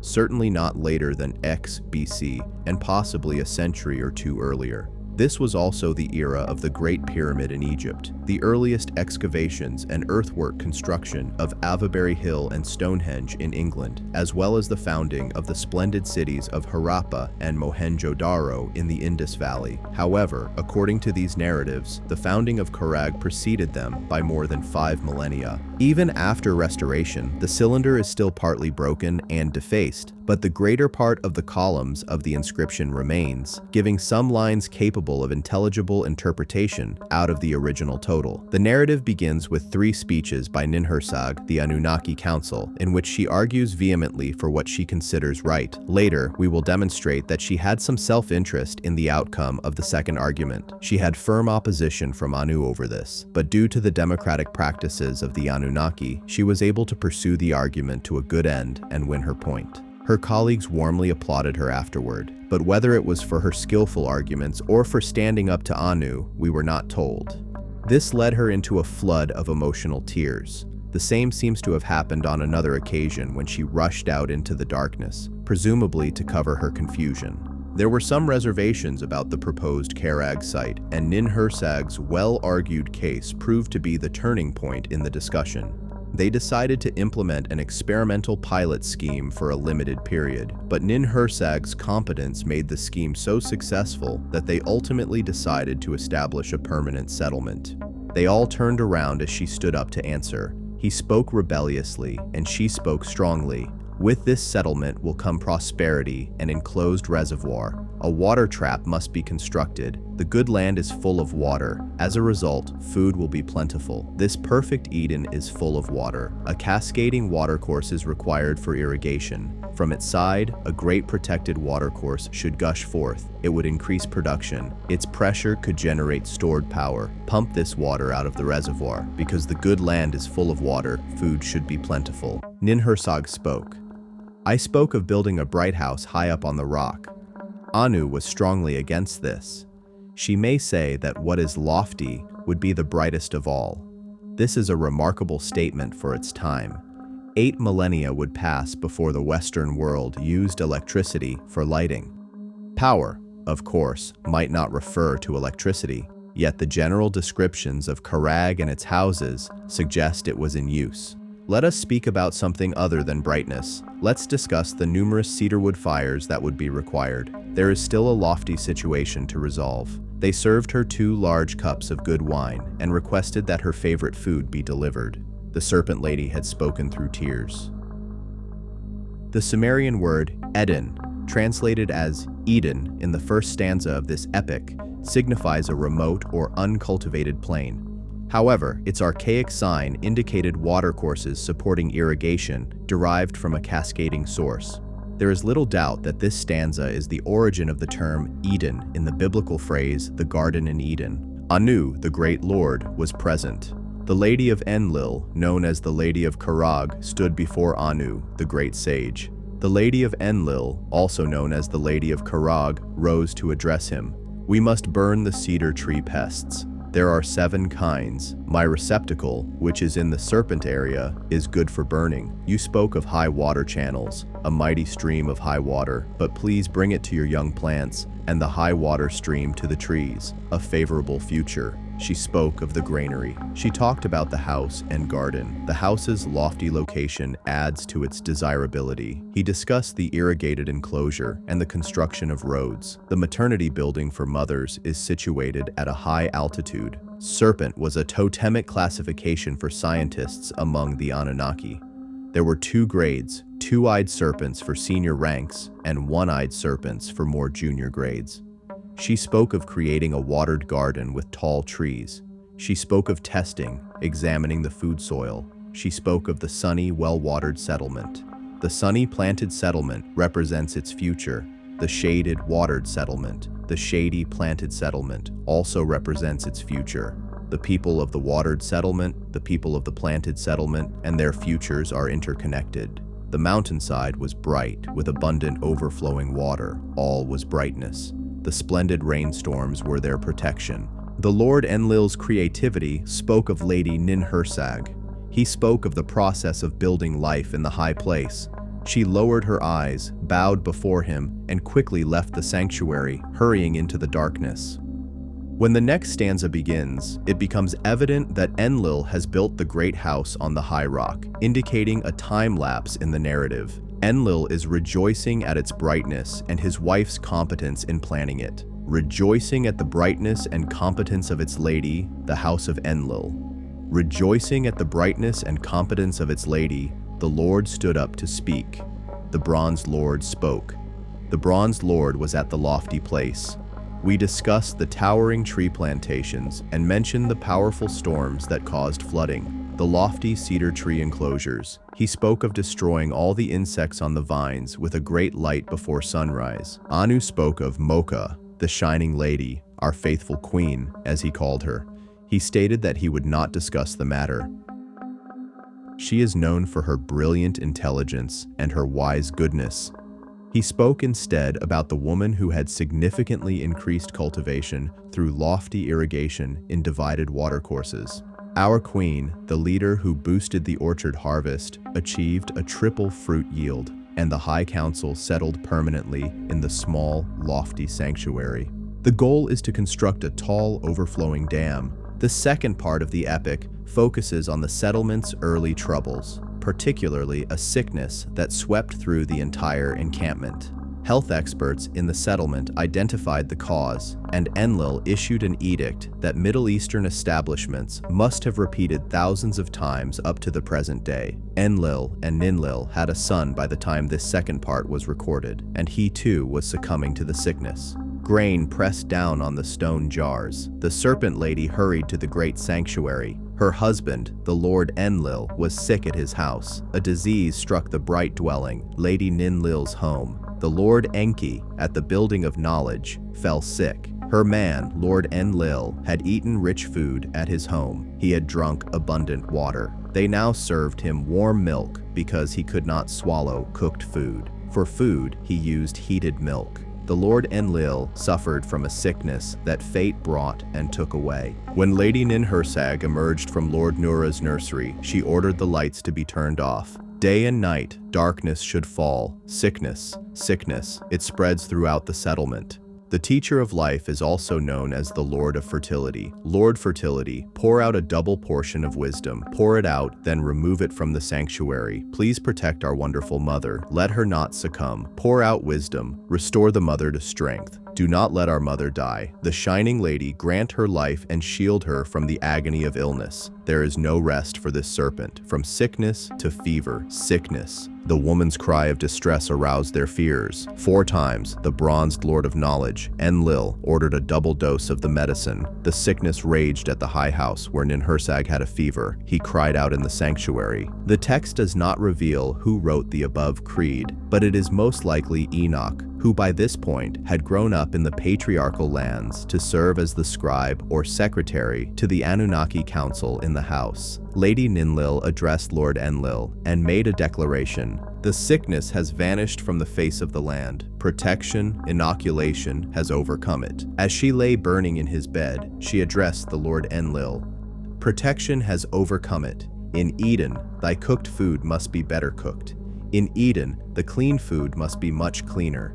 Father, eating meat is the great enemy. At the house of Enlil, you can enjoy your meal. From his bed, he established these wise protections, this life plan. The bird uncovers the sown field.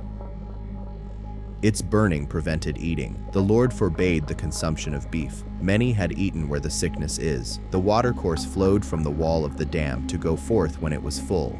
Lord Enlil prudently observed its height from his bed. He cried to the serpent lady, "When the water is high, watch the dam." The lady spoke to them, "The settlement, do not let it overflow its banks. Although the sides of the watercourses are strong, their swift flow can dam up the angry waters, potentially causing the reservoir to overflow in the night. Let the Shining Ones watch for the Lord Enlil." The sickness was very serious. Presumably, the Shining Ones in their new incarnations were particularly susceptible to disease. Ninl and Ninhersag were also very ill. Ninl was still on her feet when Enlil succumbed, but had recovered sufficiently to give instructions to those responsible when Enlil, from his bed, began to worry about the height of the water in the reservoir. The comparisons between this epic account and the parallel Hebraic account of the Garden in Eden are highly convincing. Not only is the term Eden mentioned twice, but the reference to the serpent lady as an epithet for Ninhersag and her serpent area, presumably the area allotted to her work, are clear confirmations of the scientific nature of the research carried out there. As we delve deeper into the study of the serpents in a later chapter, it will become evident that the Sumerian term mush originally referred to the scientific officers in Karag and presumably evolved into a nominal term for the snake or serpent. Strictly speaking, we should refer to Ninhersag as the mush lady, but the modern term serpent lady is a more convenient expression, which will become clearer as the study progresses.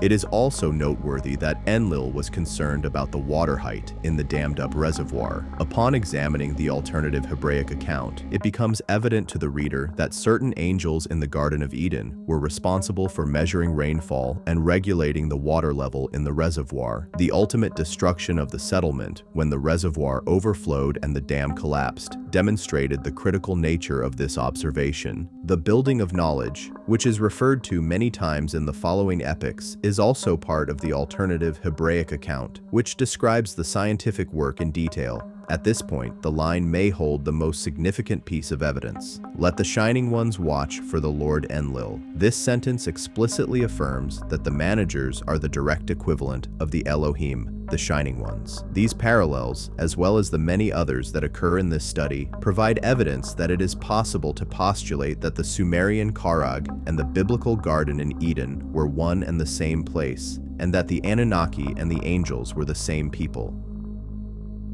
The great virtue of the Karag epics is that they strip away the religious gloss that now surrounds terms such as angels and heaven and allow concentration on the activities of an advanced group of sages with distinctly human characteristics and frailties. And no matter that they must have descended from the spiritual regions as angels, it is clear that they incarnated in human bodies for their time on earth, with all the frailties that such a transformation implies. Modern age mythical saints, even perfect living masters such as Jesus of Nazareth, had to endure the indignity and vulnerability of the human form. Apart from the construction of a settlement with a dam and reservoir, as well as the controlled irrigation of plantations, Ninhersag and her colleagues at the beginning of the 3rd millennium BC, a date to be determined later, possessed a level of sophisticated knowledge that was of significant importance to humanity. Such statements as, "We must burn the cedar tree pests. There are 7 kinds of maternity buildings for mothers. The goal is to destroy all the insects on the vines with great light before sunrise. Your cooked food must be better cooked. The cleaned food must be much cleaner." Make a case for scientific knowledge that is more representative of our modern era than of the prehistoric era. For instance, entomologists in pestilential areas have recently employed powerful lights to lure insects into areas where their destruction is possible. The first epic, which travels back in time to the arrival, and the alternative Hebraic chronicles of Enoch, which are to follow, emphasizes the Anunnaki aliens in a primitive society in Eden even more strongly. More importantly for humanity, if the Anunnaki showed these skills on Earth, they should be present in the astral and causal regions, which bodes well for an active afterlife. In the first epic, the narrative, apart from a closing reference to watching the reservoir level, stops with sickness in the house and young nun Ura with a fever. Protection has overcome it. It was a significant line. Sage angels, known in Sumerian as a garnish, provided the protection, possibly inoculation, enabling all the principles to survive, a word with which the Indian guru must surely be cognizant and have close connections. Enlil issued instructions on health precautions, specifically those related to cooking and food preparation, which the Semitic descendants of the local people of Sag have been practicing for millennia, as evidenced by the desert activities of the wandering Israelites. At the beginning of the first epic, Ninlil was probably already pregnant, which may have accounted for her emotional outbursts. By the end of it, she had given birth to a son. The purpose of this event was to assist the Anunnaki in their search for a permanent home where they could pursue their apparent mission. As far as the narrative reveals at that time, Ninlil was the only woman in the Anunnaki group, always assuming that the wives mentioned in the penultimate line of epic number L were wives of men working in the plantations, and she was a working biologist in her own right and a key member of the team.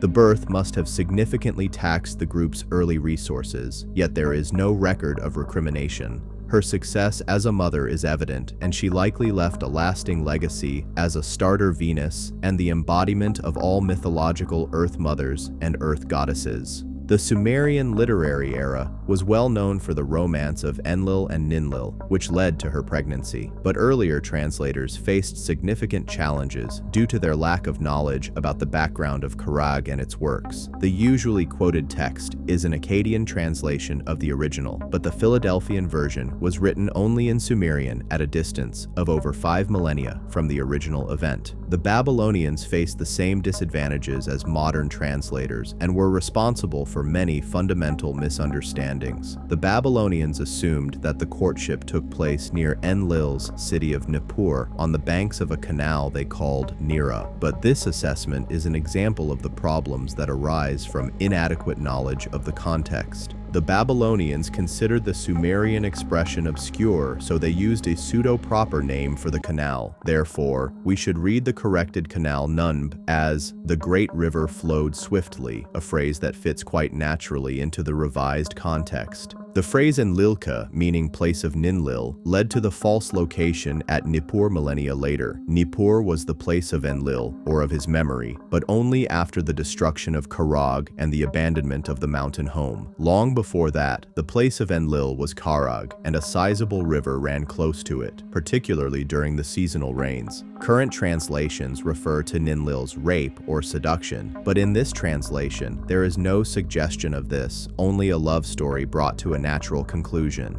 Possibly, it is the archetype of all love stories.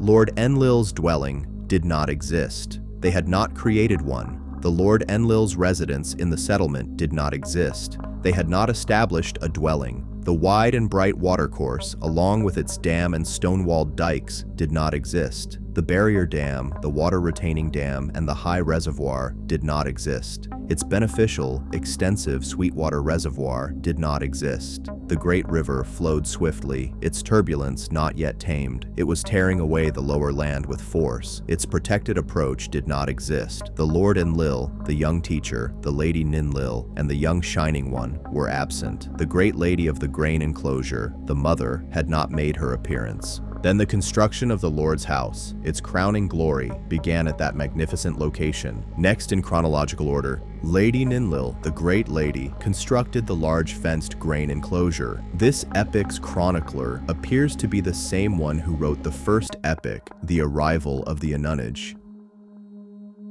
His style is recognizable. He liked to set a scene before he began the narrative, even if it involved taking a poet's license with time and the order of events. He now travels back in time to the period before the construction of the Lord's house. Like a necklace, the splendid shining river flowed through the darkness. Lady Ninl stood on the bank of a strongly flowing river, savoring the darkness, gazing at it. The water captivated her, elevating her with its splendor. On the great mountain, the lordly Father exalted the splendor, uplifted him. Its splendor captivated the teacher responsible for its destiny as he gazed at its glory. The glorious water flowed strongly. His excitement increased. In the darkness, they kissed. The woman's heart sang, utterly enthralled, yearning. She surrendered herself. He threw off his clothes, entering swiftly. His erect penis poured life into her. The river was shining. It poured out onto the woman on the riverbank. Lady Ninl stood entranced, captive to her lord. The Lord Enlil's eyes were bright, his gaze shining, and he looked tremblingly at her. On the great mountain, the Father Lord Enlil of the shining eyes looked at her tremblingly. Her teacher, who determined the future with shining eyes, looked at her tremblingly. His tender woman spoke unafraid to welcome his life seed into her womb. Lady Ninl said to him, "Where you have bestowed your seed in my womb, new life will be established." She spoke to her man, "The place where you lie down shall be the dwelling place of a young son." She spoke to her man, and she kissed him. As time passes, construction on the great house of Enlil is complete. Radiantly she stood by the Lord Enlil. Her heart rejoiced in him. In the house of the Lord Enlil she stood proudly with him. In the house of the Lord Enlil she proudly took his hand. We now understand the urgency and passion behind Ninhersag's demand for a bright, high-sided house. It appears that Ninhersag constructed this house during her pregnancy in the pause between parts 1 and 2 of this epic. The great lords were in number. They were the lords who took counsel for the future. They were 7 in number. Lord Enlil brought prosperity to the land. Lord Enlil irrigated the tall plains. In the settlement, the lady cultivated the land. The Lord Enlil irrigated it. The Lord who determined humanity's destiny irrigated the shining land. Lord Enlil spoke to those at the great house, to the keeper of the great gate who stood guard over the fenced enclosure. "This is your lady, the exalted Lady Ninl. Where water grows, she gives orders in my name. Let the waterfall recognize her fateful name." The Lady Ninl spoke to the keeper of the great gate. The keeper of the great gate stood guard over the fenced enclosure. Ninl, keeper of the strong bolt, when there's trouble, protect the fenced enclosure well, keeper. My lady, when the storms come, the mountains flood. Enlil, keeper of the fenced enclosure, protect thy lady. The keeper said, "My lady, when the storms come, the mountains flood. My lady, when the storms come, protect the house of knowledge by digging a canal, an overflow channel. When you created me, my lady, the towering waterfall brought the radiant water into our presence." Ninhersag replied, "Father Enlil brought the shining water into our midst. My husband, the powerful Lord, subdued the anger of the water where the flood poured forth.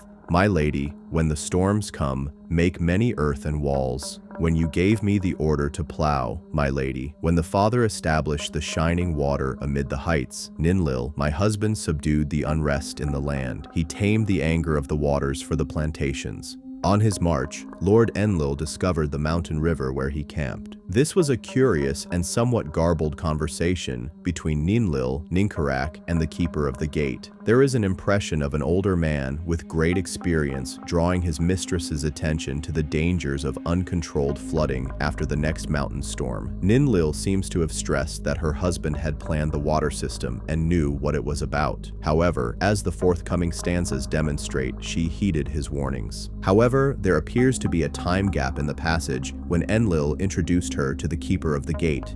He appeared to be saying that Ninlil, who had become Ninhersag through her marriage, was now the keeper's mistress. This implies that it was not long after the romance. However, the watercourse construction had yet to take over, and the waters remained wild. Evidently, the Scribal compilers drew these epics from various fragmented accounts and were only occasionally certain of the order in which they should appear. Apart from these seemingly unimportant matters, there is one of considerable weight. The keeper said, "When I was made by your hand." We will discuss an Akkadian account in this chapter, which describes how the Anunnaki, and Niraj in particular, created hybrids of themselves and the local people in the laboratory of the building of knowledge, following a modern practice of creating test tube babies. This is a rare account confirming that the gatekeeper was one of those hybrids, which is important. The keeper also stated, "When by your hand I was ordered to plow," confirming the passage in Genesis, "Till it and tend it." The Sumerian narrative continues by mentioning the first flood encountered at Karag. For Lady Ninlil banked up the water courses. She spoke in favor of slows and had them made. She mentioned the house to her beloved, describing it as exceptionally clean. The Lord Enlil spoke favorably of the house to his beloved. Lady Ninlil watered the plants, and Lord Enlil pruned them. He mentioned enclosing a large garden area, seed-bearing. It would sprout when the storms came. The overflow ran over the land, the bright lofty house.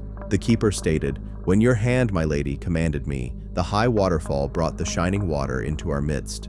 These last 4 lines indicate that some remembered the gatekeeper's warnings when the storms came. Perhaps he ventured to say, "I told you so." The highlands gave birth to the heights where the lofty water gushed. They did not need to draw water from the well. There was a woman's sanctuary at the house of the Lord. Lady Ninlil rested there in Father Enlil's private quarters. Karag Epic 4, the cultivation planning. The next epic in apparent chronological order contains, in its second part, a further report on discussions in the council, probably later than those of the second epic. On this occasion, without Anu being present, Barton titled his translation of this epic A Hymn to Dungji, referring to an invented mythical king. He took the title from the phrase Shegsher Uel, usually translated as a shepherd, yet this term does not naturally fit into the context. The meaning is likely similar to teacher, an interpretation with biblical authority. Dipidu Sonari, meaning to open or dig a canal. Gigimu, meaning all or totality. The phrase Shdungi appears to have no connection with a hymn to a mythical king called Dungi, but it is entirely appropriate as a reference to one who taught the art of digging canals for irrigation systems. Such an interpretation is compatible with the theme of this epic. The first part of the epic is certainly a eulogy to the lords Enlil and Umugas. My prince is the great ox of unbridled strength, the splendid serpent of shining eyes, teacher of all canal digging. Great ox of unbridled strength, splendid serpent of shining eyes.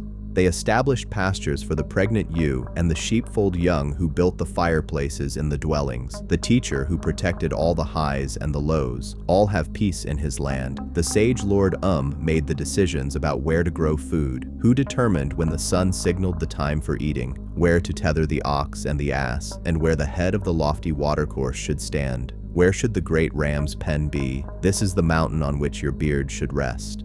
The princely leader cultivated all his enclosures. As overseer, he supervised the digging of all the canals. These acts brought joy. They restrained the heights and prevented flooding. The high prince trapped the overflow. The shining teachers, Lord Enlil and the wise lady Ninlil, increased the harvest. My prince, who created the waterfall amid the land, irrigated it with strongly flowing, swiftly flowing water, who created the waterfall and brought it into the middle of the large tree plantation. The exalted mother planned abundant plants and enclosed the fertile land. Lord Nana planned to build a wooden sluice to water the land in this mountain district. He spoke of cultivating the settlement by irrigation and taming the great enraged wild ox. It was not appropriate to cultivate the sides of the long watercourse. The lofty orchards could not cultivate certain Anan heavenly trees successfully. He would build a wooden stable for his asses, and the young asses would go into rest.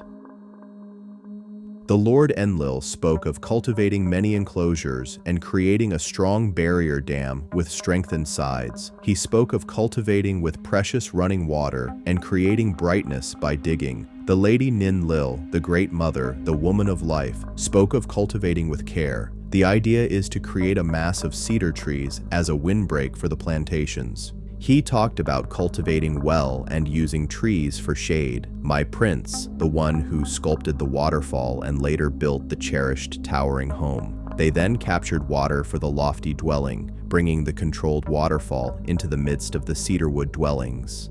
He spoke to them about the felling axe. They need to understand that the purpose of the head isn't to kill, but to cut wood. It's not for the man's benefit, but to aid all the women. The last stanza raises the question of to whom Enlil was speaking. It was surely not to the Anunnaki council, but possibly to tribe members working in the settlement. Perhaps they found the axe to be a useful weapon for hunting. However, the women only used it to gather wood for fuel and cooking. On the other hand, the second part of the epic addressed the overseers responsible for implementing the cultivation. Enlil took great care to emphasize that cultivation required meticulous planning and execution. Given that the Anan had a scribe named Nusu, we can assume that these were his notes. The Hebrew record reveals that the Hebrew lowlander Enoch held the scribal position much later. It is informative that the roots of the two names NSK and NCH are philologically the same. NSK likely originated as an early term for a scribe, which along with other Anan terms became a personal name.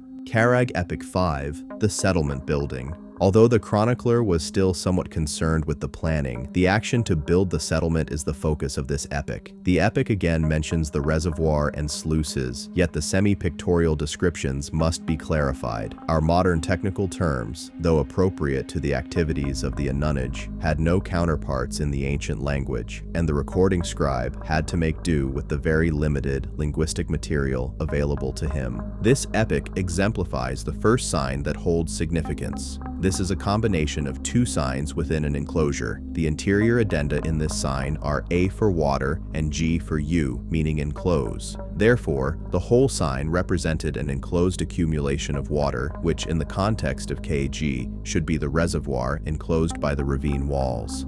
The value more commonly translated as UB confirms this interpretation, providing an excellent representation of a water reservoir. Column displays the Galdur sign to reinforce this interpretation. The general consensus was that the archaic sign signified a door or gate. However, the sign also signifies movement or flow through the strong basal arrow. Given its association with flowing water in other epics, we should translate it as sluice. I, the road, removed the great cedar tree from the highlands mountain forest. The shining reservoir was a stand high, built with a long future. The great lords arrived to determine in the location of the reservoir was to be sited too. The sun rose brilliantly. The two lords, Enlil and Enki, spoke together. There will be an abundance of water where the Lord Enki stands. The Lord spoke strongly about abundant overflowing rainfall to be trapped in a reservoir. I am standing on the Lord of Knowledge's high rock. Then the lords departed, and the high assembly ended. At that time, the Lord had spoken in Emun, the language of heaven. Let us set up dwellings of cedar wood.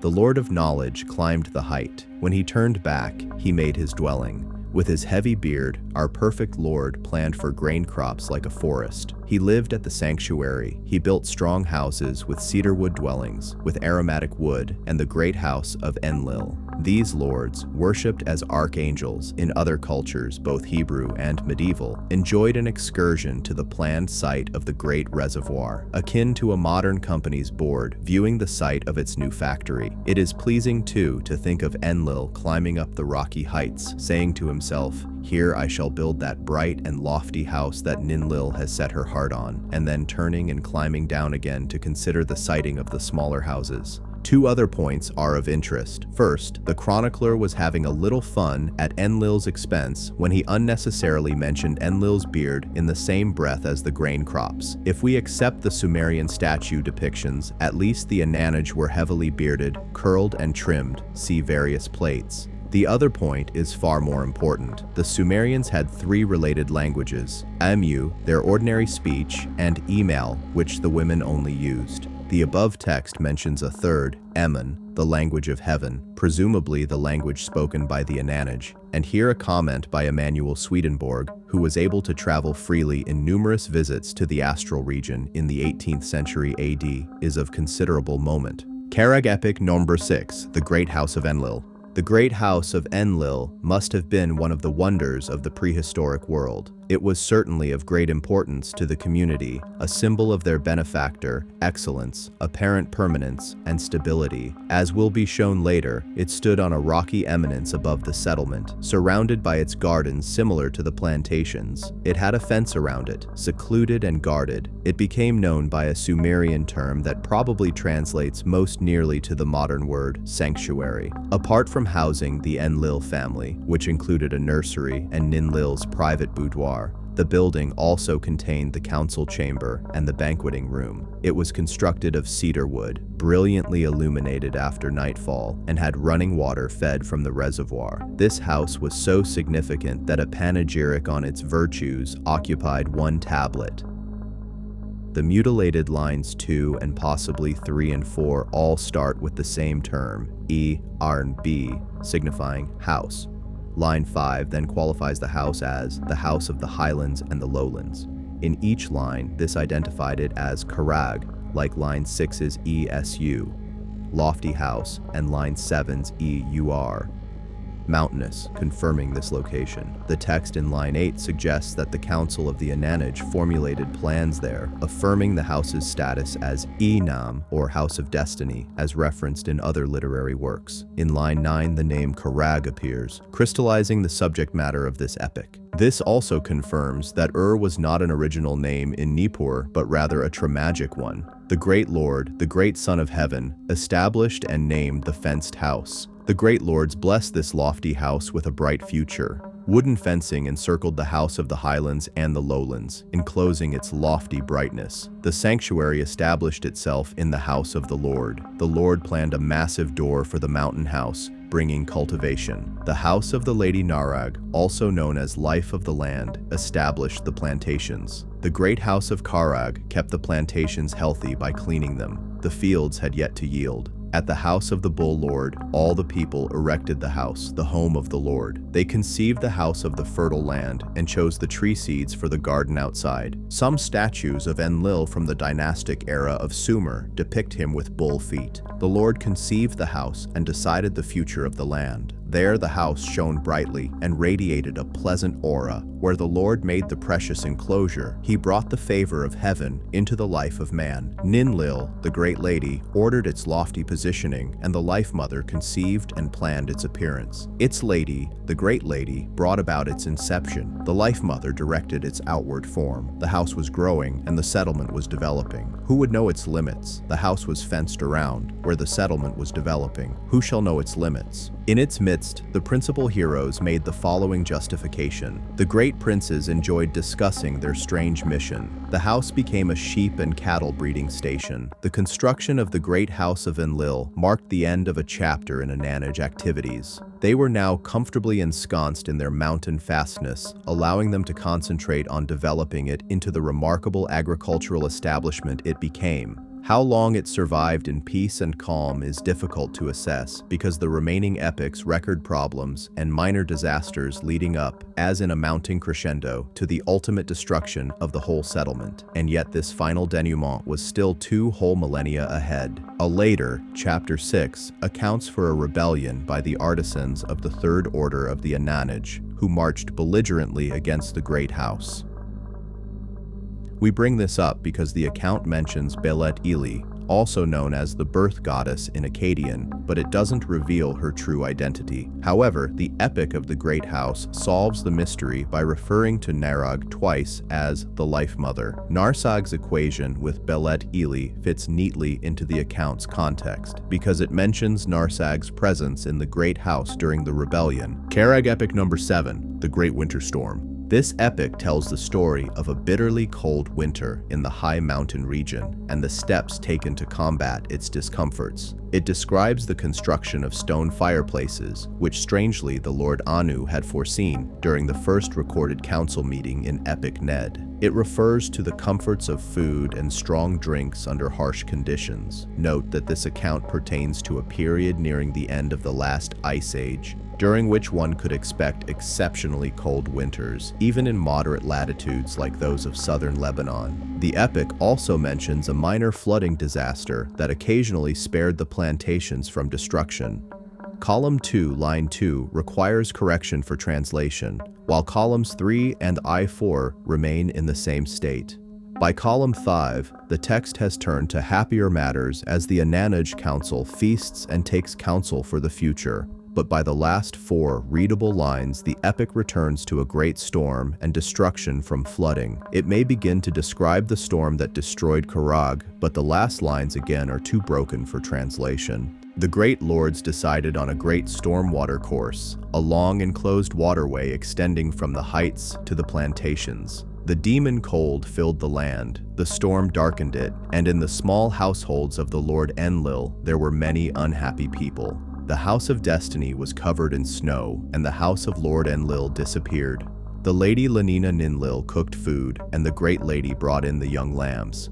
She devised a plan to distribute food and drink fairly among the many cold houses at Karag. She prepared a joyous feast, roasting 2 large oxen, which left the weak intoxicated and unable to stand. The 4 walls protected the Lord from the raging cold. The thick walls of the granary sealed it from both disaster and power of the storm water. The wall that surrounded it protected it. It remained intact. The flood did not destroy the cattle. Karag had built-in furnaces to ward off the cold, and many houses maintained fires for comfort. However, the storm water overflowed many houses. The just prince, probably Ugas, spoke to Lady Nanar. He praised the Lord Enlil, her exalted lord. The Lord of knowledge, mighty in power, dwelt amid the people. He and his wife were covered in bright washable garments. The high assembly was brilliant. They were joyful in their lofty chamber. In their lofty chamber, the Anunnaki refreshed themselves with its splendid fireplace. The house of joy and life is a bright dwelling where the destiny of man was established. The splendid place of flaming brightness was where the council planned its abundant, luxurious food. Amid a full reservoir and abundant rainfall, they planned to plant trees. The vineyard workers released the deep waters from the Silu to irrigate both morning and night. But the deep, firm watercourse was destructive. Its noise was great. The flow's power was frightening. The reservoir was the source of this power. For this might, for this strong, increasing water. Many strong houses, which the Lord had established, were flooded at night. These epic chroniclers frequently refer to Enlil living among his people. This has caused some surprise, as if one would have expected him to live apart in splendid isolation, just as Anu did. Interestingly, Yahweh carried this tradition to Mosaic times, promising to live among the Israelites if they kept his commandments. See chapter 10. His tent in the wilderness was not as portable as the great house of Enlil, but his situation was temporary, and he had the pillar of cloud into which he could retreat at will, and he did.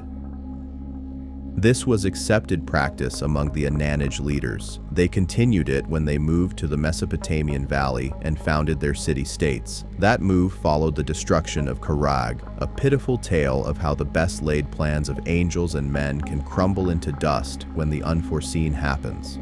The unforeseen in this case was a storm of such severity that the Anunnaki calculations had never considered it before. A once-in-a-thousand-year storm with an appalling twist of misfortune for good measure. The end was total destruction. Therefore, saving the account for a later chapter is beneficial to avoid tarnishing the current prosperous scene with descriptions of events that would only occur centuries later. At the time we are contemplating, Karag was still fully operational. The authors must now focus on establishing confidence in Karag's accounts by demonstrating that near contemporary but entirely independent Hebraic writings fully substantiate the Sumerian descriptions. Conclusion: The Shining Ones, revisiting humanity's ancient teachers through the lens of lost cosmology.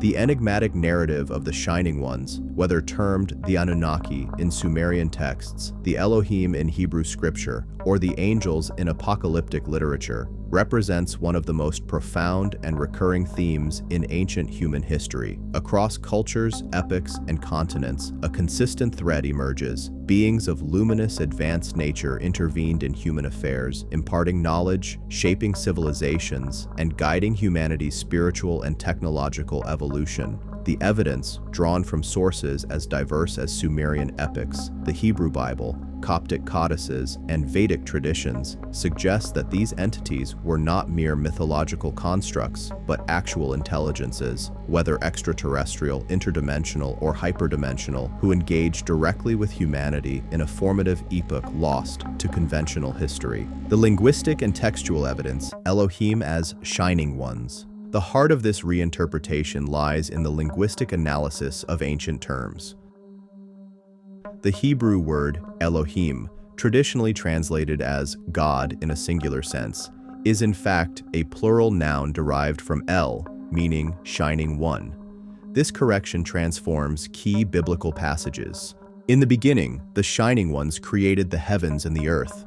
Let us make man in our image after our likeness. Yahweh, the leader of the Shining Ones, planted a garden in Eden. This pluralistic reading aligns perfectly with Sumerian accounts of the Anunnaki, literally those of royal blood, or Shining Ones, who descended to Earth, established settlements like Eridu and Karag, the original Eden, and initiated humanity into agriculture, architecture, and social organization. These beings were not distant deities, but palpable, technologically advanced entities who lived among humans, ate, drank, bore children, and faced mortal challenges, even sickness and emotional turmoil, as detailed in the Karag epics. The Karag epics, blueprint of an Akkadian intervention. The Sumerian narratives, particularly the Karag epics, provide a stunningly detailed account of this intervention. They describe how the Shining Ones selected a mountainous region near modern Mount Hermon for its water sources and defensibility, constructed reservoirs, irrigation systems, and sluices to manage water flow, introduced advanced agriculture, including grain cultivation, tree planting, and pest control using great light, possibly ultraviolet or energy-based technology, built cedarwood dwellings illuminated by brilliant light, hinting at artificial energy sources, established a council-based governance system led by figures like Enlil, Lord of Cultivation, Enki, Lord of the Land, and Ninhersag, Lady of the Foothills and Biology. Implemented hygiene and health protocols to combat disease, including food purification and inoculation. These accounts are not myth, but historical documentation, echoed in the Hebrew story of Eden, where Yahweh, a title meaning he who is, or leader, directs the creation of a garden, the domestication of plants and animals, and the imposition of ethical codes. The Watchers, rebellion, and the corruption of knowledge. Tragically, this idyllic collaboration was disrupted by the arrival of the Watchers, rebellious angelic beings described in the Book of Enoch who descended on Mount Hermon, took human wives, and illicitly taught humanity advanced sciences, metallurgy, weaponry, astrology. This event triggered genetic hybridization, cultural chaos, and divine wrath, leading to the Great Flood as a reset mechanism. The Watchers' punishment, imprisonment in volcanic ravines or interdimensional voids, parallels the abyss described in the Askew and Bruce codices, where rebellious Archons are confined for transgressing cosmic law, the cosmic hierarchy, from physical to spiritual realms. Beyond the physical intervention, ancient texts, from the Coptic Gnostic codes to the teachings of Jesus in the Askew Codex, describe a vast cosmic hierarchy of realms and beings. Pinda, the physical universe, including galaxies and stars. Brahman, astral and mental planes. Sahansdal Kanwal, Trikuti, where souls undergo purification. Sat Desh, the realm of pure spirit and truth. Sachkhand, Allah Lok, Agam Lok, beyond time and dissolution. In this cosmology, the Shining Ones operate from the causal and astral planes, occasionally incarnating in physical form to guide humanity. Their leader, Yahweh or Anu, is not the ultimate supreme being, the formless Radhaswami, but a subordinate governor, a negative power, or demiurge, who manages the material universe under strict cosmic directives. This explains the paradoxical nature of biblical Yahweh, both benevolent and wrathful, a craftsman but not the ultimate source of reality. The modern implications: science, spirituality, and the search for truth. The Shining One's narrative challenges both religious fundamentalism and scientific materialism. It proposes that human evolution was not entirely natural, but guided by genetic intervention, as hinted in the term Lulu Amelu, mixed beings. Ancient technology, vimanas, energy weapons, resonant architecture was real, derived from advanced knowledge. Consciousness is multidimensional, and human potential includes astral travel and communion with higher intelligences. This theory finds resonance in modern phenomena, UFO encounters, and extraterrestrial hypotheses, e.g., Zecharia Sitchin's Anunnaki theories, near-death experiences and descriptions of luminous beings. Quantum physics hints at multidimensional realities and non-local consciousness, a call for integrated inquiry. The evidence demands a cross-disciplinary approach, uniting archaeology, linguistics, genetics, and consciousness studies to revisit ancient texts without religious or academic bias. The Shining Ones may represent a lost chapter in human history, a time when humanity lived alongside advanced beings, shared their knowledge, and eventually rebelled, leading to a fall from grace and a long struggle to reclaim that lost wisdom. Ultimately, the story of the Shining Ones is not about the past alone, but about humanity's future potential. It suggests that we are heirs to a cosmic legacy, that the capacity for enlightenment, technological mastery, and spiritual ascent lies dormant within us, awaiting reactivation. As the Karag epics proclaim, "In this land, in this created place, food was greatly increased for the people. The Shining Ones looked down, pleased, at the highlands and the lowlands." The challenge before us is to rediscover that lost connection, to seek not only the Shining Ones in our past, but the shining potential within ourselves. What do you think? Are the Shining Ones ancient astronauts, spiritual guides, or a metaphor for human potential? Share your thoughts below. The truth may be closer than we imagine. Thanks for watching, everyone. If you enjoyed this video, don't forget to like, subscribe, and hit that notification bell so you never miss an update. Drop a comment below with your thoughts. I love hearing from you. Check out more videos on the screen, and I'll see you in the next one. Take care.